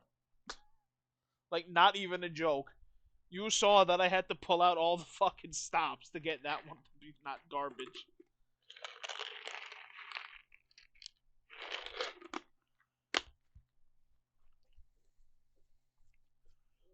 Like, I want to remind you, I started that fight with 6 health, healed up to 11, and then lost 7 of my health instantly. Which means that if I had done that fight without hitting the heal, without having that heal in the back pocket, that wouldn't have been possible for me probably. Because of the state of what we were in. But I might be open to stealing things now that we're in like the Thieves City, you know?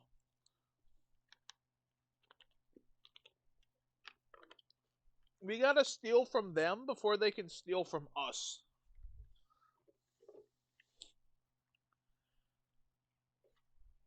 Right? That way, if they do rob me, they're stealing their own stuff. So really, they're just idiots. You get what I'm saying? They're gonna rob me, but I will have robbed them already. And they'll be like, hey, wait a minute, this is my stuff. And it's like, yeah. And you didn't even take all of it back. Good going, idiot. Thanks for being a fool.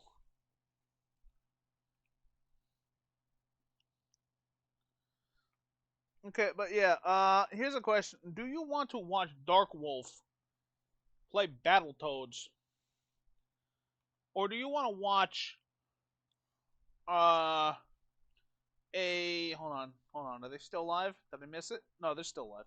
Or do you want to watch a very small streamer playing Escape from Tarkov and you can literally laugh at him? And by that I mean be very polite because he's another skeleton man.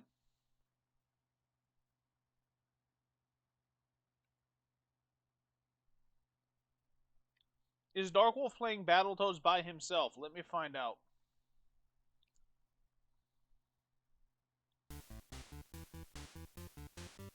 Yes. Psycho pigs.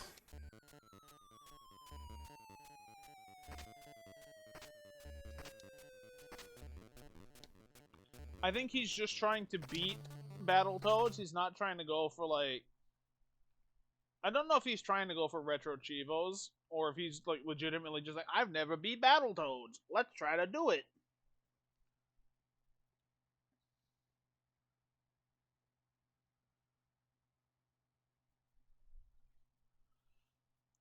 I've got hot opinions about Battletoads, and it's mostly that Battletoads fucking sucks.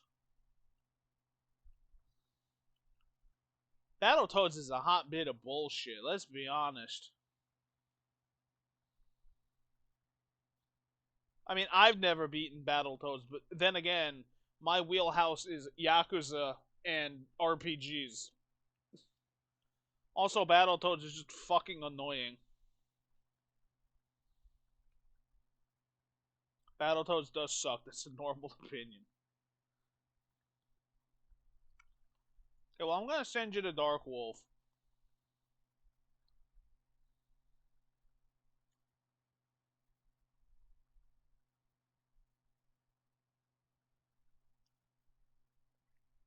Now, you tell him that fucking Battletoads sucks, okay? You let him know. You remind him that Battletoads is a video game that is unfun.